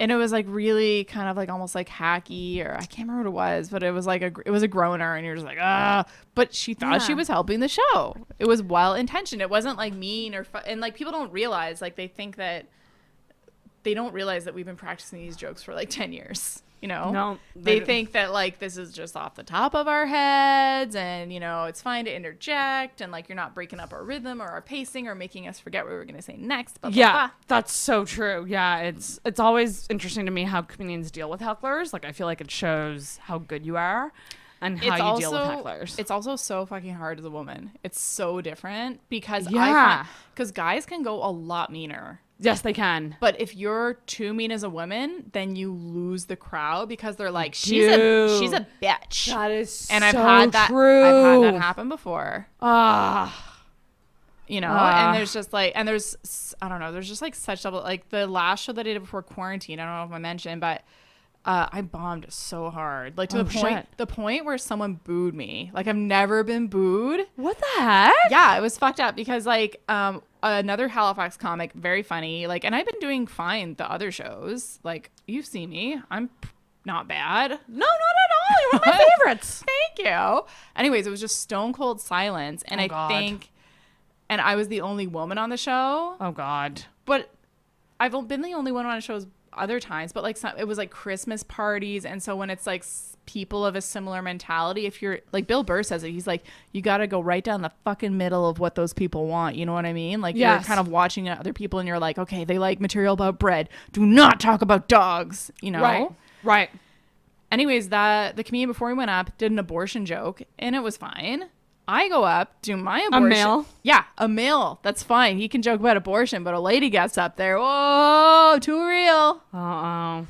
And that's what they booed. And I was just kind of like, and then after the comedian after me, Dan Hendricken, he actually, and I just kind of like, I don't know, I just kind of like did my set and like to like the woman, like what I should have said, because she was like, boo. And I was like, what? And she was like, boo, that was in poor taste. What I should have said, what I wanted to say was, well, your hair is in poor taste. Yes! I'm a goddamn lady, so I didn't say anything. It was so funny.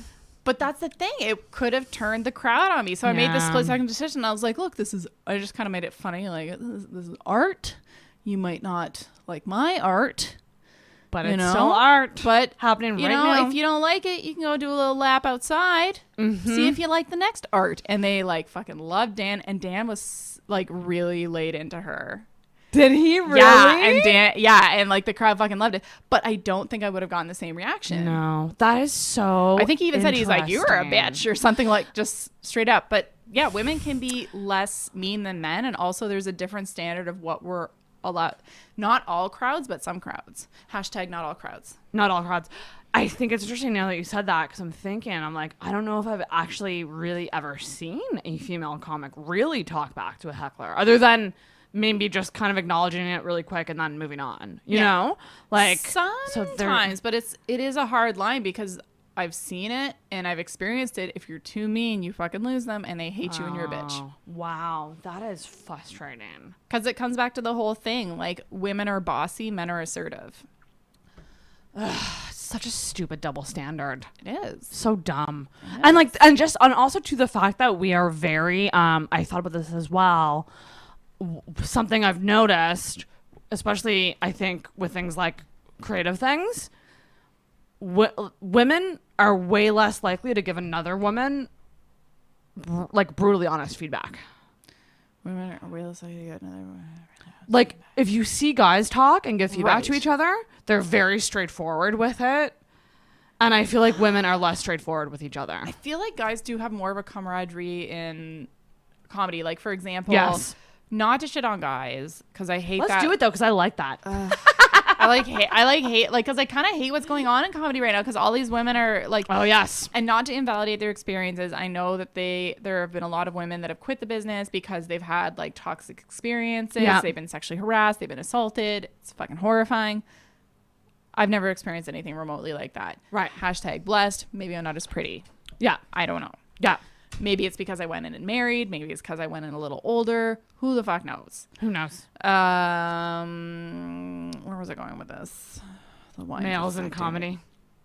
Oh yeah, but the thing is, I know that like guys, they tend to congregate, and like, you know how like there's kind of cliques of comics who kind of like come up together and they're kind of like the same level of funny.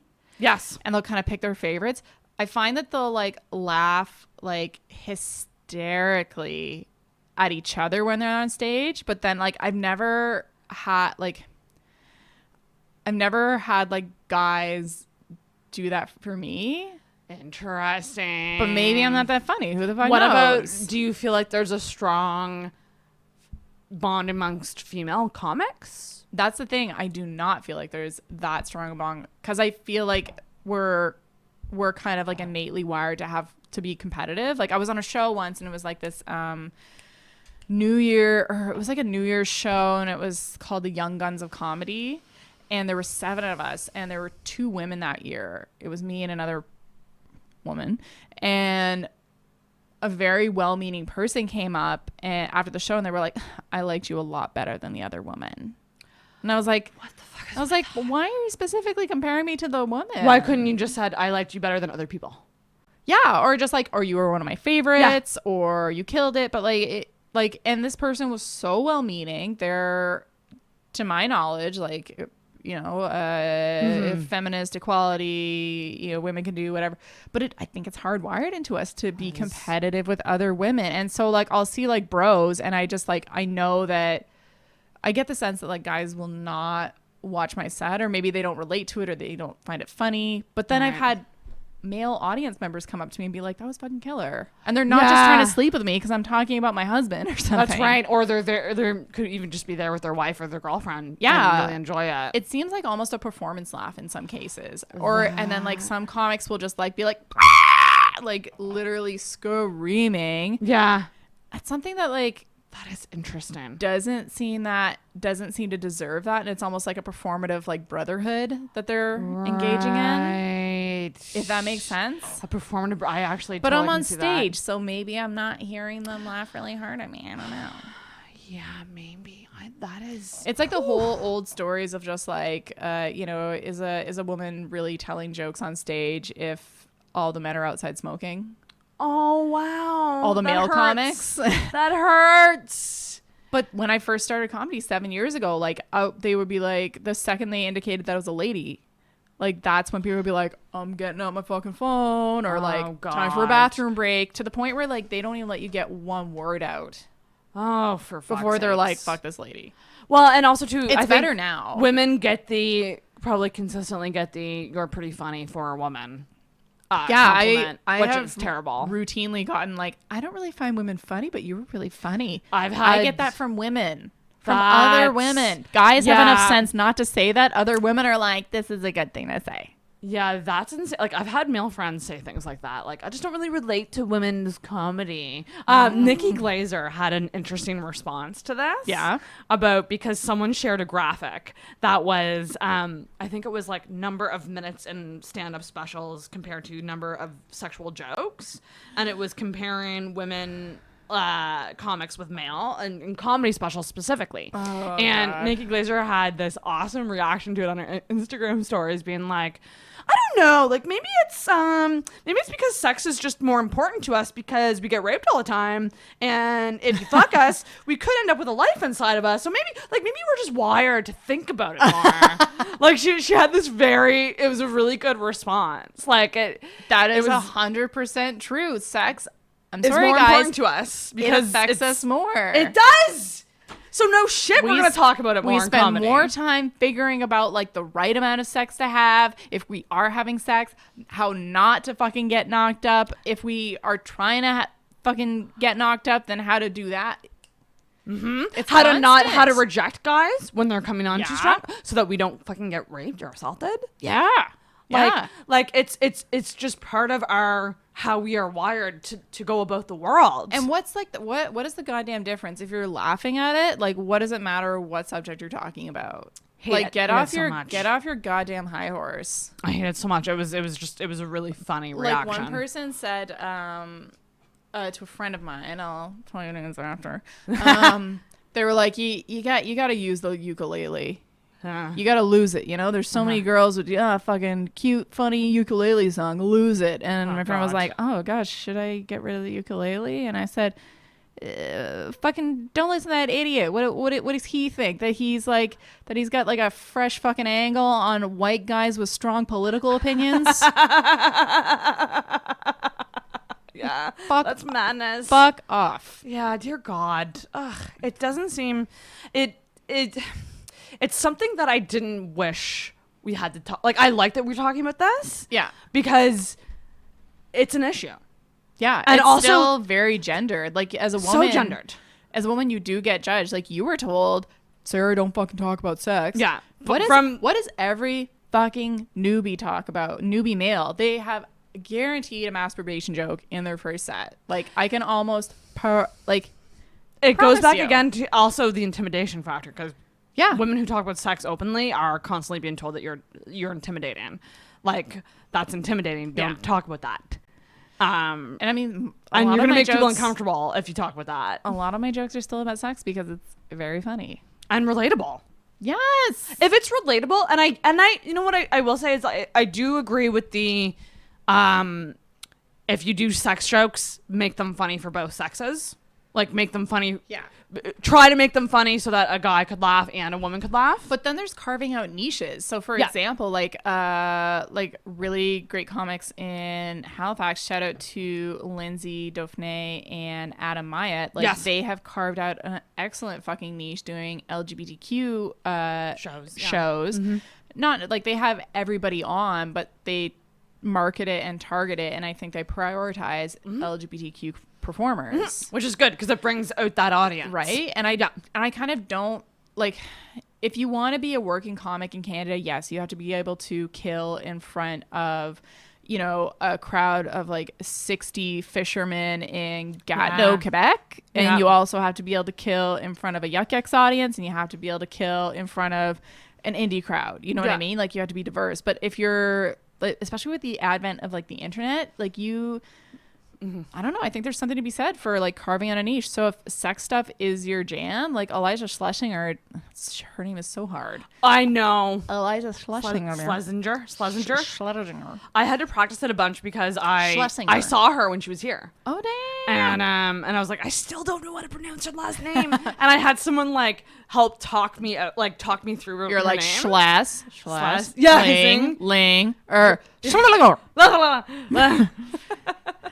a hard one, but yeah, she had the fucking girls' night out. That was her. She had like this whole run of shows that was like girls' night out, and it was targeted like at women. So I think that's fine, but you also have to realize that you're not gonna be getting booked to do, you know, those fucking one-nighters and pick two. That's right. That's right. And she was probably at a certain point in success at that point where she could make that decision. Like almost like a baseline of like fandom kind of thing. But also Lindsay and Adam, they sell out shows quarterly, you know? Fuck yeah, they do. In the before time when we were back when we allowed to have shows. groups of more. Yeah, because they would need more than 50 people limit for their shows. Yeah, actually, I've never seen them not sold out. Met with Adam back before when we were both planning my live show and also the tongue-in-cheek show. We had a coffee meeting with Adam to talk about just like show promotion and like what, and it was really interesting. He's a really nice guy. I'd like to get Adam on the podcast. Adam, come on the podcast. Get on out here.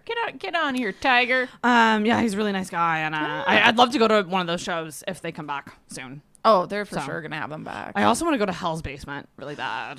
Ooh, well, I literally today when they announced like the Atlantic bubble or whatever, the Maritimes bubble, I instantly messaged Shannon from the booker from Hell's Basement. I was like, Maritime bubble, baby.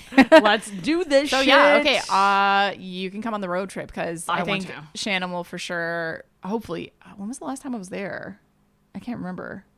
Maybe January or February. Okay. I think it was January or February. Yeah. I think he'd be willing to have me back. I would love to at go. least as like a middle or something. Absolutely. Yeah, we can do me, you. Who else would you want? What's your dream show? Okay, but it has to include me. And it can't have anyone dead on it. But you know you're part of my dream show. Girl. Based on the combo we had earlier. What would be a fun? Okay, like if we did have to pitch a show to Hell's, what would it be? Travis. Probably. Travis would probably be in there. You. I love an Albert Coombs. I went up with him before, and Albert does super well there. How many people am I picking? As many as I want. As many as we can fit in a car. So if you drove, it'd be you. And we had Albert in the front because he is a big boy. Trying to think of like who he's am I? so tall. I mean, I think Chris Halaf is really good, really great too. I think did I go up with Chris Halaf? Chris and Albert. I mean, like that would be a good show. Everyone is so good. Those are just kind of like some of my personal faves. But you also have to think of like whose comedy would complement each other. Yeah, that's what I'm trying to think.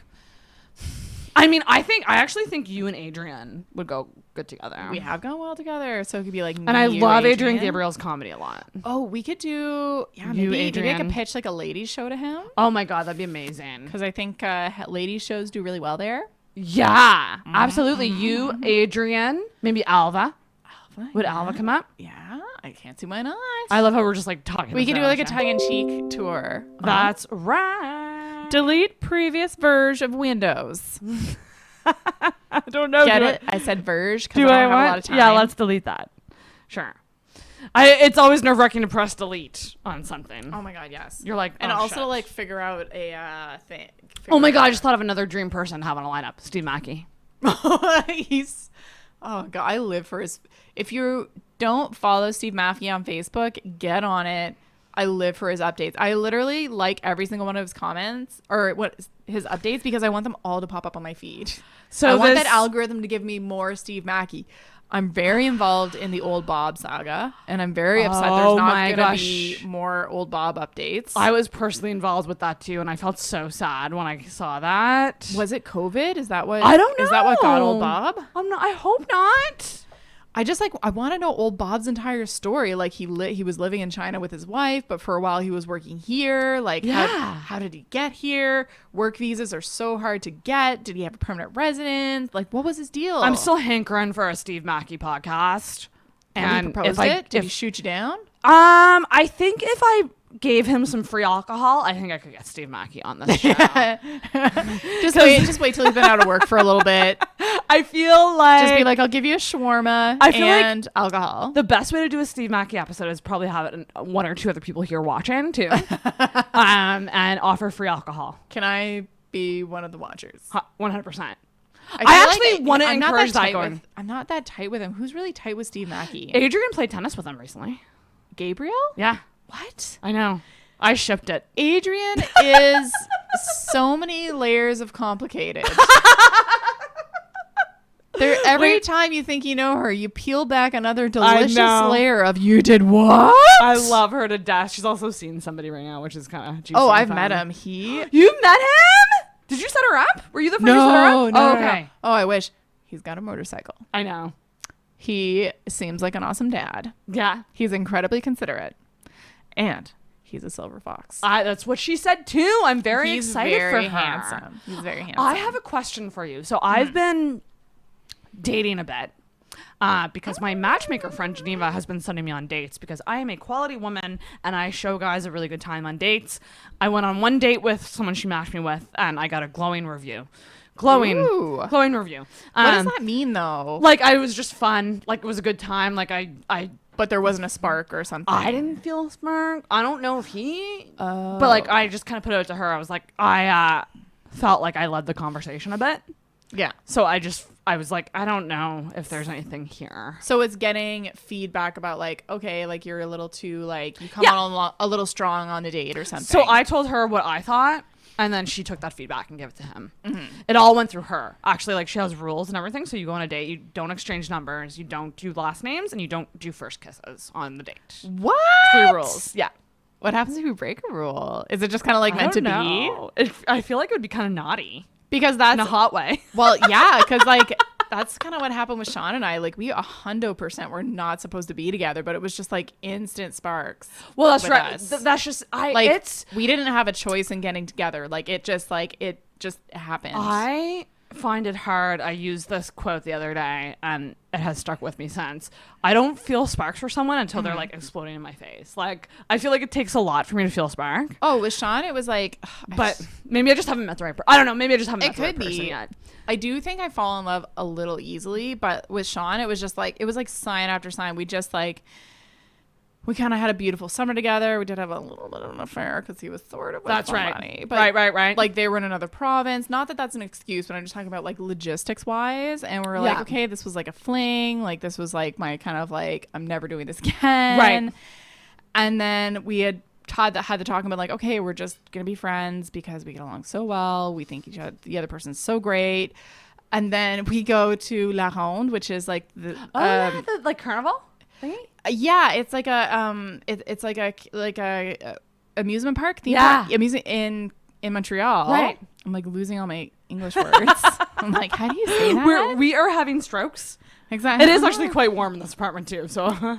And then we like decide, okay, we're just gonna be friends. Of course, this is when we like just fucked. Like, it was like 40 minutes after we were like, we can do this. We can just be platonic friends. Oh God, that's always a great conversation. And then we got on like a wooden roller coaster, and it was like at night.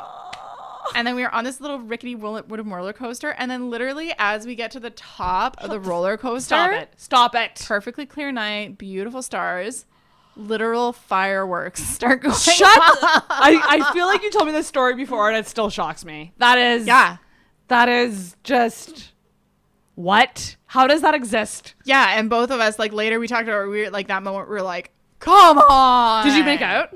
No, we like resisted, but we were like, but still romantic as fuck. I know, but also it had been like 40 minutes since we'd like last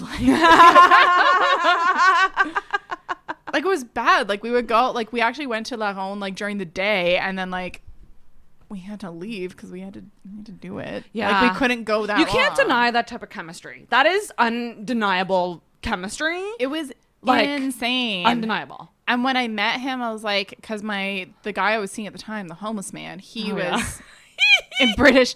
The bar was low. Shot in, got in when the stock was low. He was planting trees, and I had ordered this dresser from IKEA, and like I can assemble an IKEA dresser, but I don't want to. I remember this IKEA dresser story. He came over and did it for you. Yeah. And it was just like it was like July in like in Montreal, and it's so fucking hot. There's no air conditioning. It literally gets to like 35 degrees, so there's like sweat pouring off of us. Yes. And he's like trying to like adjust the mirror because it's like that Malm dresser that everybody has from IKEA. Oh yes. The mirror, and he's like, okay, now you hold the mirror, and then he's like, well, do you want to see if it's the right height? And so he my God, gets around me, holds the mirror, and I'm just like, it's very romantic. It was very rom-com-y. I love that. I'm just gonna pause this really quick and make sure that this saves because I think my computer's running low on space. I'm gonna save it to like where I okay. I'm just gonna get some water. Go get some water. Oh my God, how long have we been podcasting for? Almost hour 34. So we'll wrap it up fairly soon. I have one question on the subject of types. Because I'm curious about something. Okay, 1, 6, 7. See if I can save this really quick. Oh, you Hopefully. guys have the whirly pop, or you have the whirly pop. We The have the whirly pop. whirly pop is my favorite thing ever. Can I get you anything while I'm up? I think I'm okay. But I'm sorry. I just like love telling a story. That is absolutely fucking so cute. Yeah. My rule is, who I just had to talk with? Vicky Welch. And I was like, look, the rule is that, Rule. It was Frost, actually. It was Frost. She said, it's been like 6 months and like we're fighting a lot and blah, blah, blah. Oh, okay. And I was like, no, for the first year, it should just be heaven. It should be no fights. Yeah. It should be constant fucking. Yeah, and especially 6 months. That's not a lot. Yeah. Yeah. So my question was going to be, because like I've been trying to date to get over somebody and just figure out I gotta find someone. This is unacceptable kind of thing. Like I'm just gonna make the decision of like I have to do this. Like I have to date, and even if it's not a good date, like I just have to do it. I'm gonna make a point to be doing it. Do you think Sean, your current husband? I love how you said that. Your first husband. Go on. Do you think he would have been what you would have described as your type before you met him? 100% no. That is so fascinating. And to me. he's so aware of that too. He knows that too. Because like before him, like the kind of people that I'm into on screen are just like, like Jax Teller from Sons of Anarchy. Like, yes. Before him, I was dating a homeless man for 5 years. That's right. Like, who actually really looks like, who he looked like? Well, not looked like, but has like kind of the same aesthetic. Like Matt, what's his name? Kind of like Matt Ryan, but also Matt Baker. Yes. Shout out Matt Baker.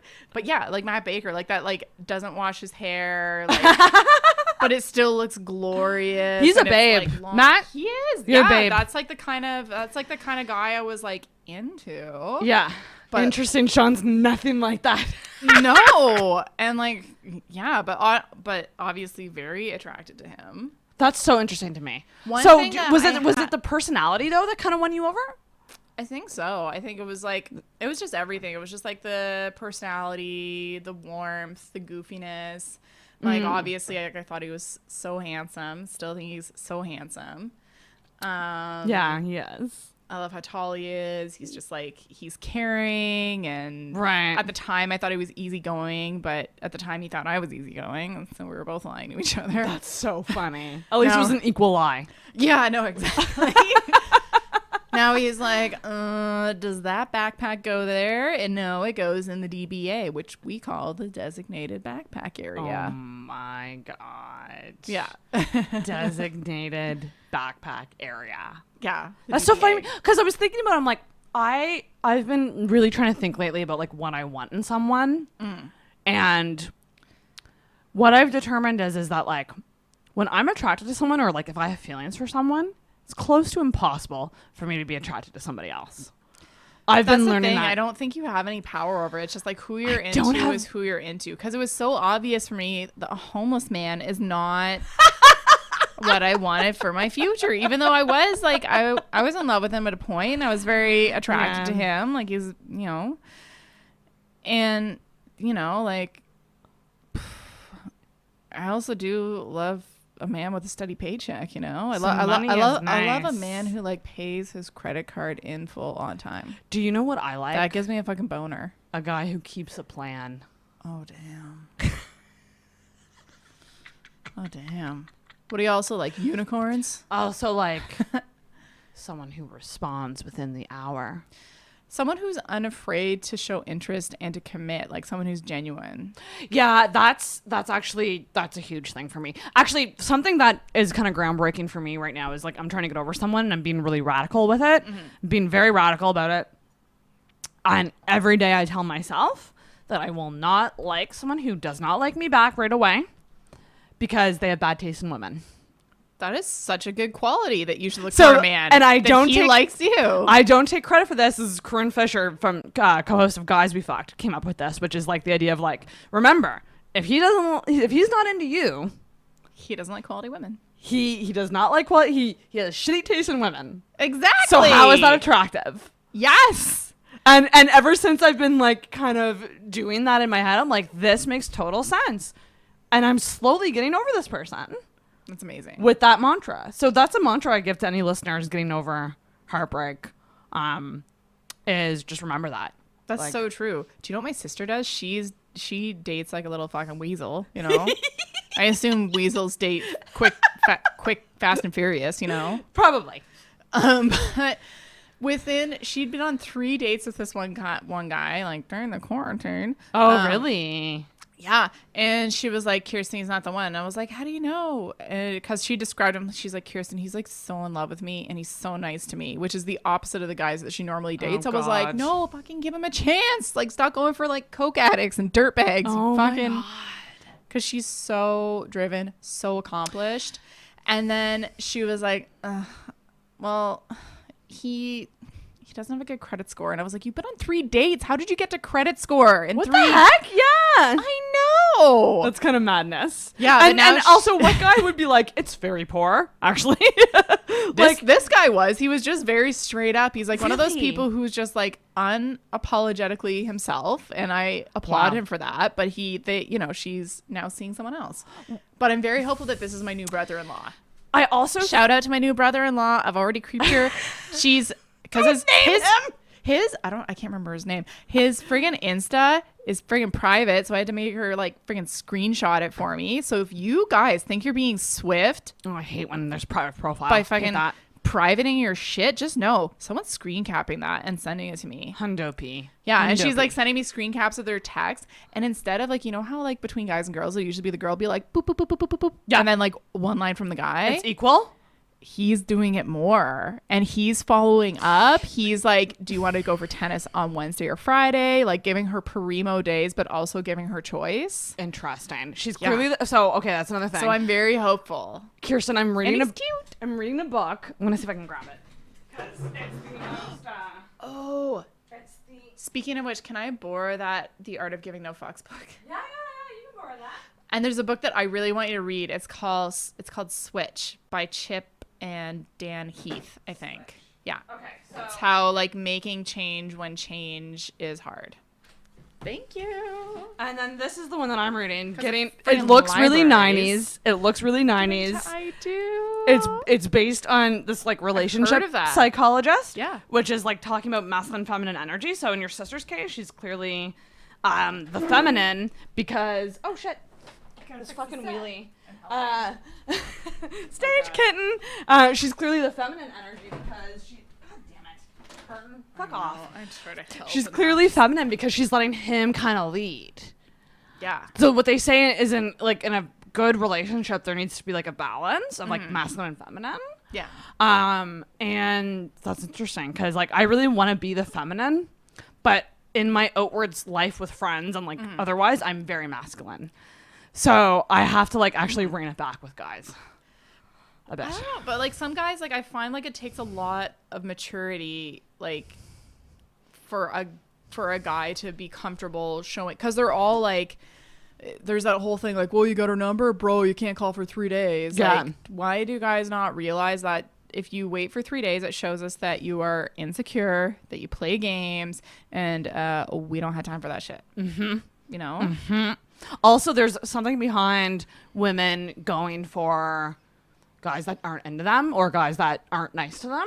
Yeah. It's because the challenge keeps things exciting. Yeah. Typically speaking, we know eventually there's going to be a boredom factor, and we want things to be as exciting for as long as possible. Yes. So that's why we pursue like a challenge or a project. Exactly. Or a guy who's a project, because it's like, oh, okay, well, we'll always have something to do. And also, work on like, you. It's less concern. It's like there's less of a chance he'll reject you almost because like he's such a fucking mess. Like, that's right. He's not contributing to rent. He's not trying to get a job. Yeah. Yeah. I firmly believe that I need to wait and find someone who's obsessed with me. True. Like I know that that's radical, but I'm like, I really need you to be like absolutely obsessed. And like, it's always when you're not looking. It's when you're not looking that you'll find that person. Like, I wasn't fucking looking for Sean. Well, it was the other thing, because you said something somewhat recently to me about how you were in like not a great time in your life when you met Sean, right? No, it was a very difficult time. Because I always think about that. Like, because I'm in a difficult time right now, and I'm like, that's what everyone says. Like, Sean met me when it was definitely like one of my lower points. Right. And so like when you were like, oh no, I feel like I have to work on myself. I have to be perfect. And I hear that so often. Like before someone can love you, you have to love yourself. That's bullshit. It is bullshit. You just have to fucking flip your titties out there and see who latches on. I love that. You know? I gotta make it a serious effort because I just don't want to go. I was telling like my friend Lauren today, like I don't want to die before I know what it's like to be treated well. Oh, boo boo. And it's like, and it just sucks because I do need to do like at this age, I do need to actually do things. They're not just gonna come to me. How many like hobbies do you have? I mean that you would meet strangers with. Like, so that's the thing, not many, but I am making a point to like. I mean, I'd like the pandemic is over. Yeah, I'd like to do more activities, like actually playing tennis with the girls was really fun. Yeah, when we did it, that's how you meet people. I'm gonna be making a point to like go on more hikes, trivia nights. I think guys fucking have huge boners for trivia. Yeah, I hate trivia though. Oh, do you? I'm just not into it. Like, cause I always find like they're either too easy, I always find they're like too hard. You know, like they'll be like, can you name like the 5 best picture Oscar nominees in 1988? And you're just like, I don't know. Yeah. I know. I'm never Nosferatu, and the Titanic. I'll also be honest. I always get really nervous. Like it depends. Like I used to be part of a trivia group that we did it every Tuesday, and then it kind of whittled down. We stopped going as regularly, and now the bar is closing. Rock bottom. They're no longer reopening. Aww. My thing with trivia is I don't mind doing it with like a group of friends, but if it's a more intimate thing, I get nervous that I won't know answers and that the person will think I'm dumb. Oh, that's true. Or like I think that taking classes are a really good way to meet people. So if you start like doing it, like if you like go to like a beer making class, like I feel like there'd be guys at that. Yeah, and there's different things that it's essentially, my friend Geneva says, like being a yes person, like just embracing opportunity. That makes sense. Or even just like going to like the Oval when that opens up and like renting, like, do you want to do that? We should go like you can rent rollerblades. Yes, there. Can we please? I want you so bad. I actually have such cute little outfits. I actually thought about joining roller derby when they start up. I thought about joining. It's really painful though. That's the only thing. That's what makes me nervous. It's very violent. I was going to, and then Sean was like, you can't.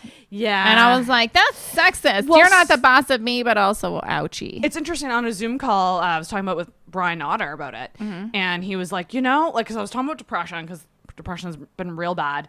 And he's like, there's something about being part of like an actual established team that gives you like a purpose and a role, and people rely on you and you rely on them, and like there's like something in that might help like someone who's going through depression. He's like, you should look into roller derby, because like I'm also very angry, so I feel like I have a lot of like physical energy. You would look so hot in little fishnets and like little shorts. That's what. Yeah, I was just like, oh, that is so interesting. Now I'm very curious about rollerblading and roller derby. Freaking try it. Let's go sometime. Yeah, it's not. Yeah. It's pretty expensive though. Like to get like a pair of roller skates is like $300 to $500. They not cheap. I found a pair for $250 that I really like. They're holographic. Oh damn! That's your aesthetic. They're beautiful. That's your aesthetic. But I would love to go to the Oval sometime and just try it. Yeah, you can just freaking rent them. Because it's been ages since I've been on roller skates. Ages. No, I'm like so excited to quit my job and like just like, and if I can just like live like, because that's the thing. I'm like annoyed at work because I showed so much flexibility during the pandemic, like coming in when other people refused to. And then I was like, can I move my vacation? Because like, it's, everything's closed. Like I can't go to even like other provinces to visit people. And they were like, no, you're lucky to even have 1 week of vacation in the summer. And I was like, then this isn't the job for me. That's what I realized this week. They told me that last week, and I'm going to put my notice in this week. I was like, you know what? It's not worth the money. Oh my gosh. But also I'm in a very specific situation. There's very few people who could be like, I don't need it. That's right. That's right. But they are losing me sooner than they would have. You're starting a new chapter. Yeah. It's exciting. So I'm going to ask you going back to school. one more question to end the episode. I'm going to be trying to like incorporate this into my episodes. What is an unpopular opinion that you have? Now, this can be silly or deep, or it can be all over the place. It can be whatever you want, but something that like you think that people would get on your case about. Uh-oh, here we go. Black Lives Matter. No. Well, there goes my episode for the week. Yeah, It's out the window now. No, I obviously. Oh my God, Kirsten. I hold the right opinion. Which is that Black Lives Matter. Yes, there you go. Full stop. Okay, but really, here's a controversial thing. Yeah. I truly believe that Family Feud, are you familiar with that game? Yes, yeah. I think it's responsible for the decline of Western civilization. Oh my God. Explain why. Okay. Put it just on her. I do feel very strongly. So I discovered this game when my husband was playing it. There's like an app that you can play it on, right? Oh, yes, okay. And it asks questions like, what is the most popular ice cream flavor? And then it said like, number 1 is strawberry, number 2 is vanilla, number 3 is chocolate, number 4 is like Neapolitan, and that's not a fucking flavor, that's a combo. Also, fuck Moon Mist. That's my unpopular opinion. And the thing is, like, I don't think that strawberry ice cream sales, there's no way that they outpace chocolate or vanilla. And so I looked into it more, and the way that they determine the right answers, they just randomly poll 100 idiots. Oh, for fuck's sakes. And then they're like, no, this is the right answer. So now there's people fucking parading around who've been playing Family Feud thinking like, oh, fucking, like, the country with the highest GDP is actually Somalia. Like when it's for sure not. Like, why don't you Google it? Like, there's no facts. It's just all opinions, but it's presented as fact. Fuck. And that is frustrating. And that's why the United States has so many coronavirus cases. Anyways, I think, thank you. That's my my tirade on why Family Feud is ruining the social fabric of North America. That is a crazy unpopular opinion. And I know people fucking love Family Feud and they don't have this hate on for it that I do. People get fired up about it. My husband secretly plays it. Like, he won't even tell me when. I'm like, are you playing that fucking lie of a game again? That lie. I could even get more behind it if they had like a bigger sample size of people, but 100 people, like, that's not a lot at all. Or like, what would you bring camping? Like 10 people answered a toaster. Oh, for fuck's sake. That's not okay. No, you people clearly have not been camping. I'm just so upset about it. I'm glad I asked you One of my favorite things in life is when people have very strong opinions about relatively innocuous subjects. That's why I love that question, because it can either go like controversial and like deep, or it can be just silly and like something very personal to them. Oh, know what? One little offshoot that I love about, but just side note about the Black Lives Matter. You know how like the All Lives Matter people have been just thoroughly discredited, because that is sort of like the knee-jerk reaction, like, oh, why just Black Lives? All Lives Matter. But then obviously it's like, you wouldn't fuck it, like if a house is on fire, you wouldn't spray down all the houses in the neighborhood. That's right. You would spray down the house that's on fire, because that's on fire.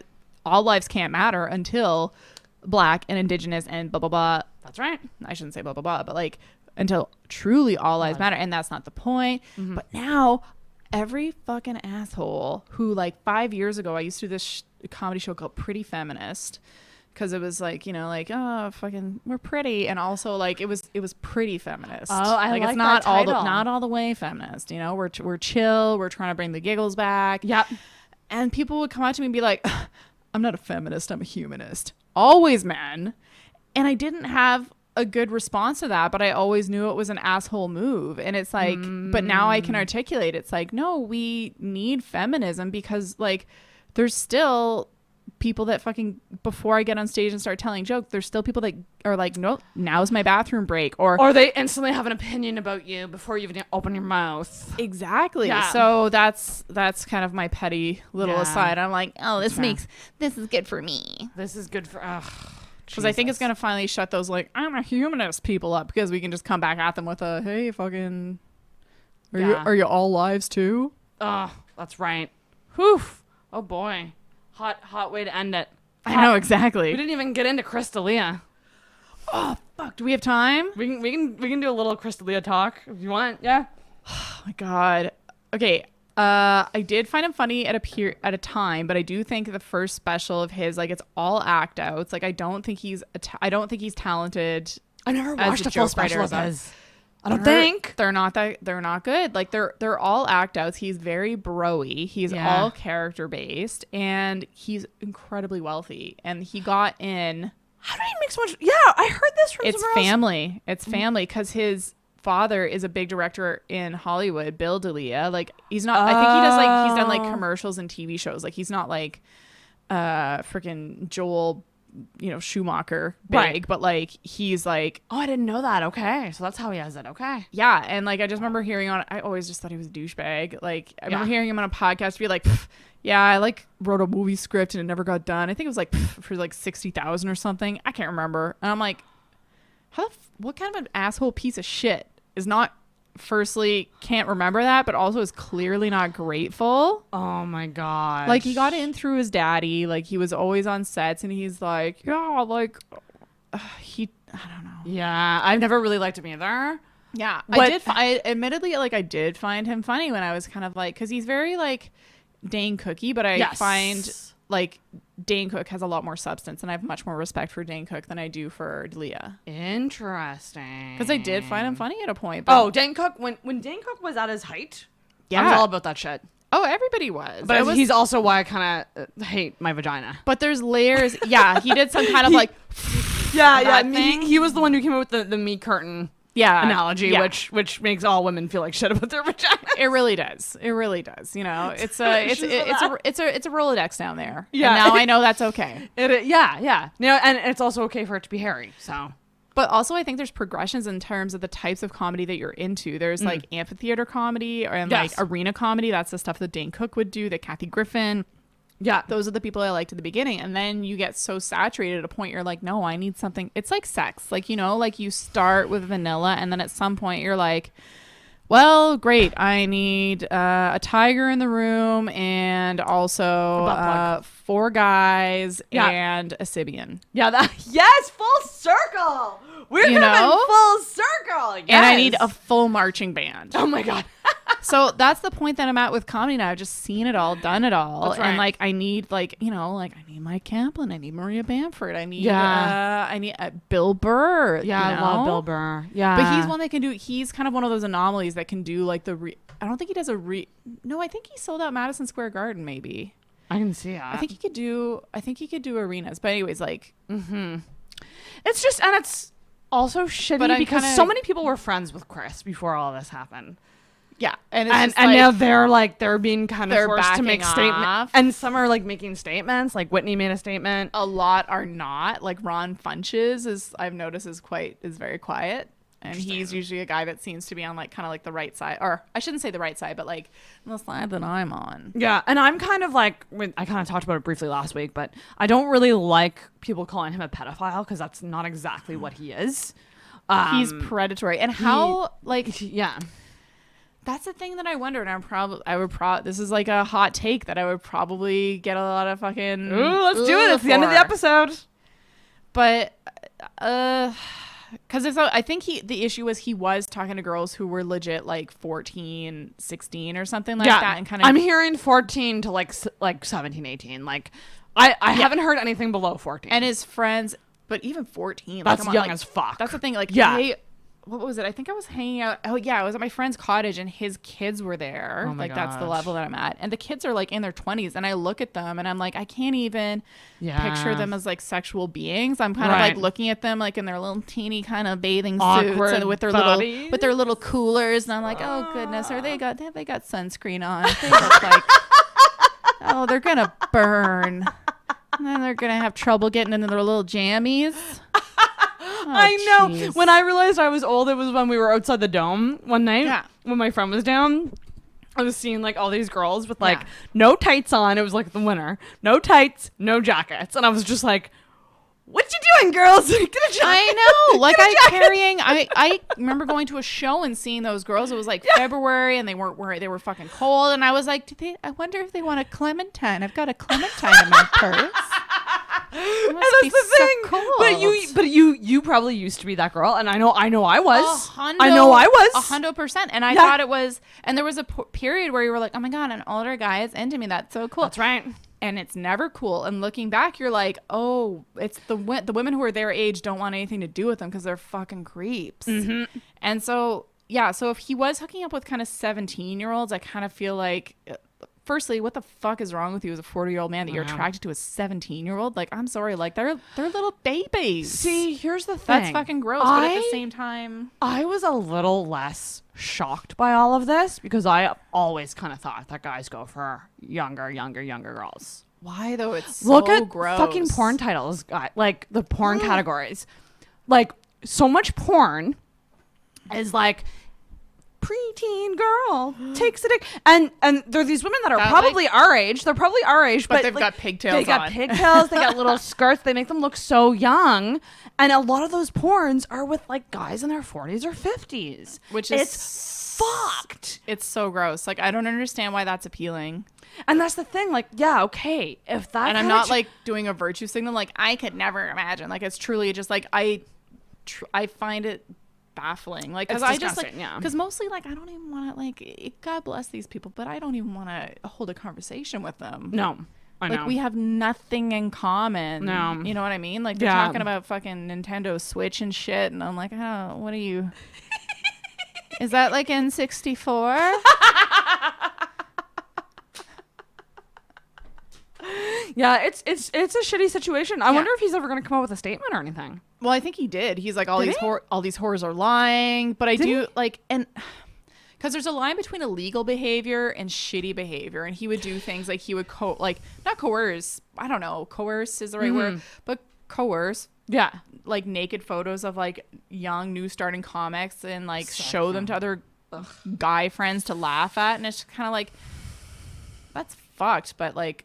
I wouldn't say it's illegal. No, it's not. And it's not pedophilia. Like it's if you're like grooming 14-year-olds, or I'd even say like I don't know what the laws are, but I just like I do feel there's something wrong with a 40-year-old man going after a 17-year-old girl. Like Sean, I was 23 when we met and he was 32, and like he actually, because he's so anal, he had a pros and cons list. One of my cons, he was like, she's fucking 23. That's a little young for me. Right. Yeah. And even That's good though. He was on the cusp. You know what I mean? Yeah. And I mean, obviously the older you get, I think the more an age gap can be okay.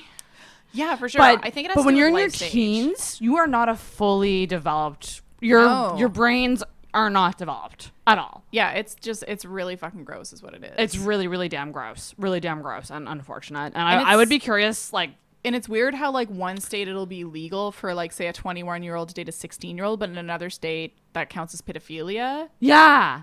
Yeah. So I mean, like the laws are nebulous and confusing, but I think it's like, you know, Chris D'Elia is a gross. And at what point do we kind of like expect women to kind of like, work on yourself? And like at what point do we have to educate people and say like, okay, well, if a guy is X amount older than you, don't flirt. They're probably being a fucking creep. That's right. It may not be illegal, but it's creepy. But we're also conditioned to like get approval from guys. And if it's someone you admire and they're talking to you, I got my first dick pic. Did you really? From who? My husband. When how did this happen? I think yesterday. What was the circumstance? Well, I had sent him a few flirty texts. Were you at work? I was working from home. It was on a designated break. It was a designated break time. He was going to work. No, we were both working from home. That's right? hilarious. And we were just like on different floors of the house. And I might have sent some like cute little and been like, I think the title was the rump roast is on special. Just a little picture of my butt.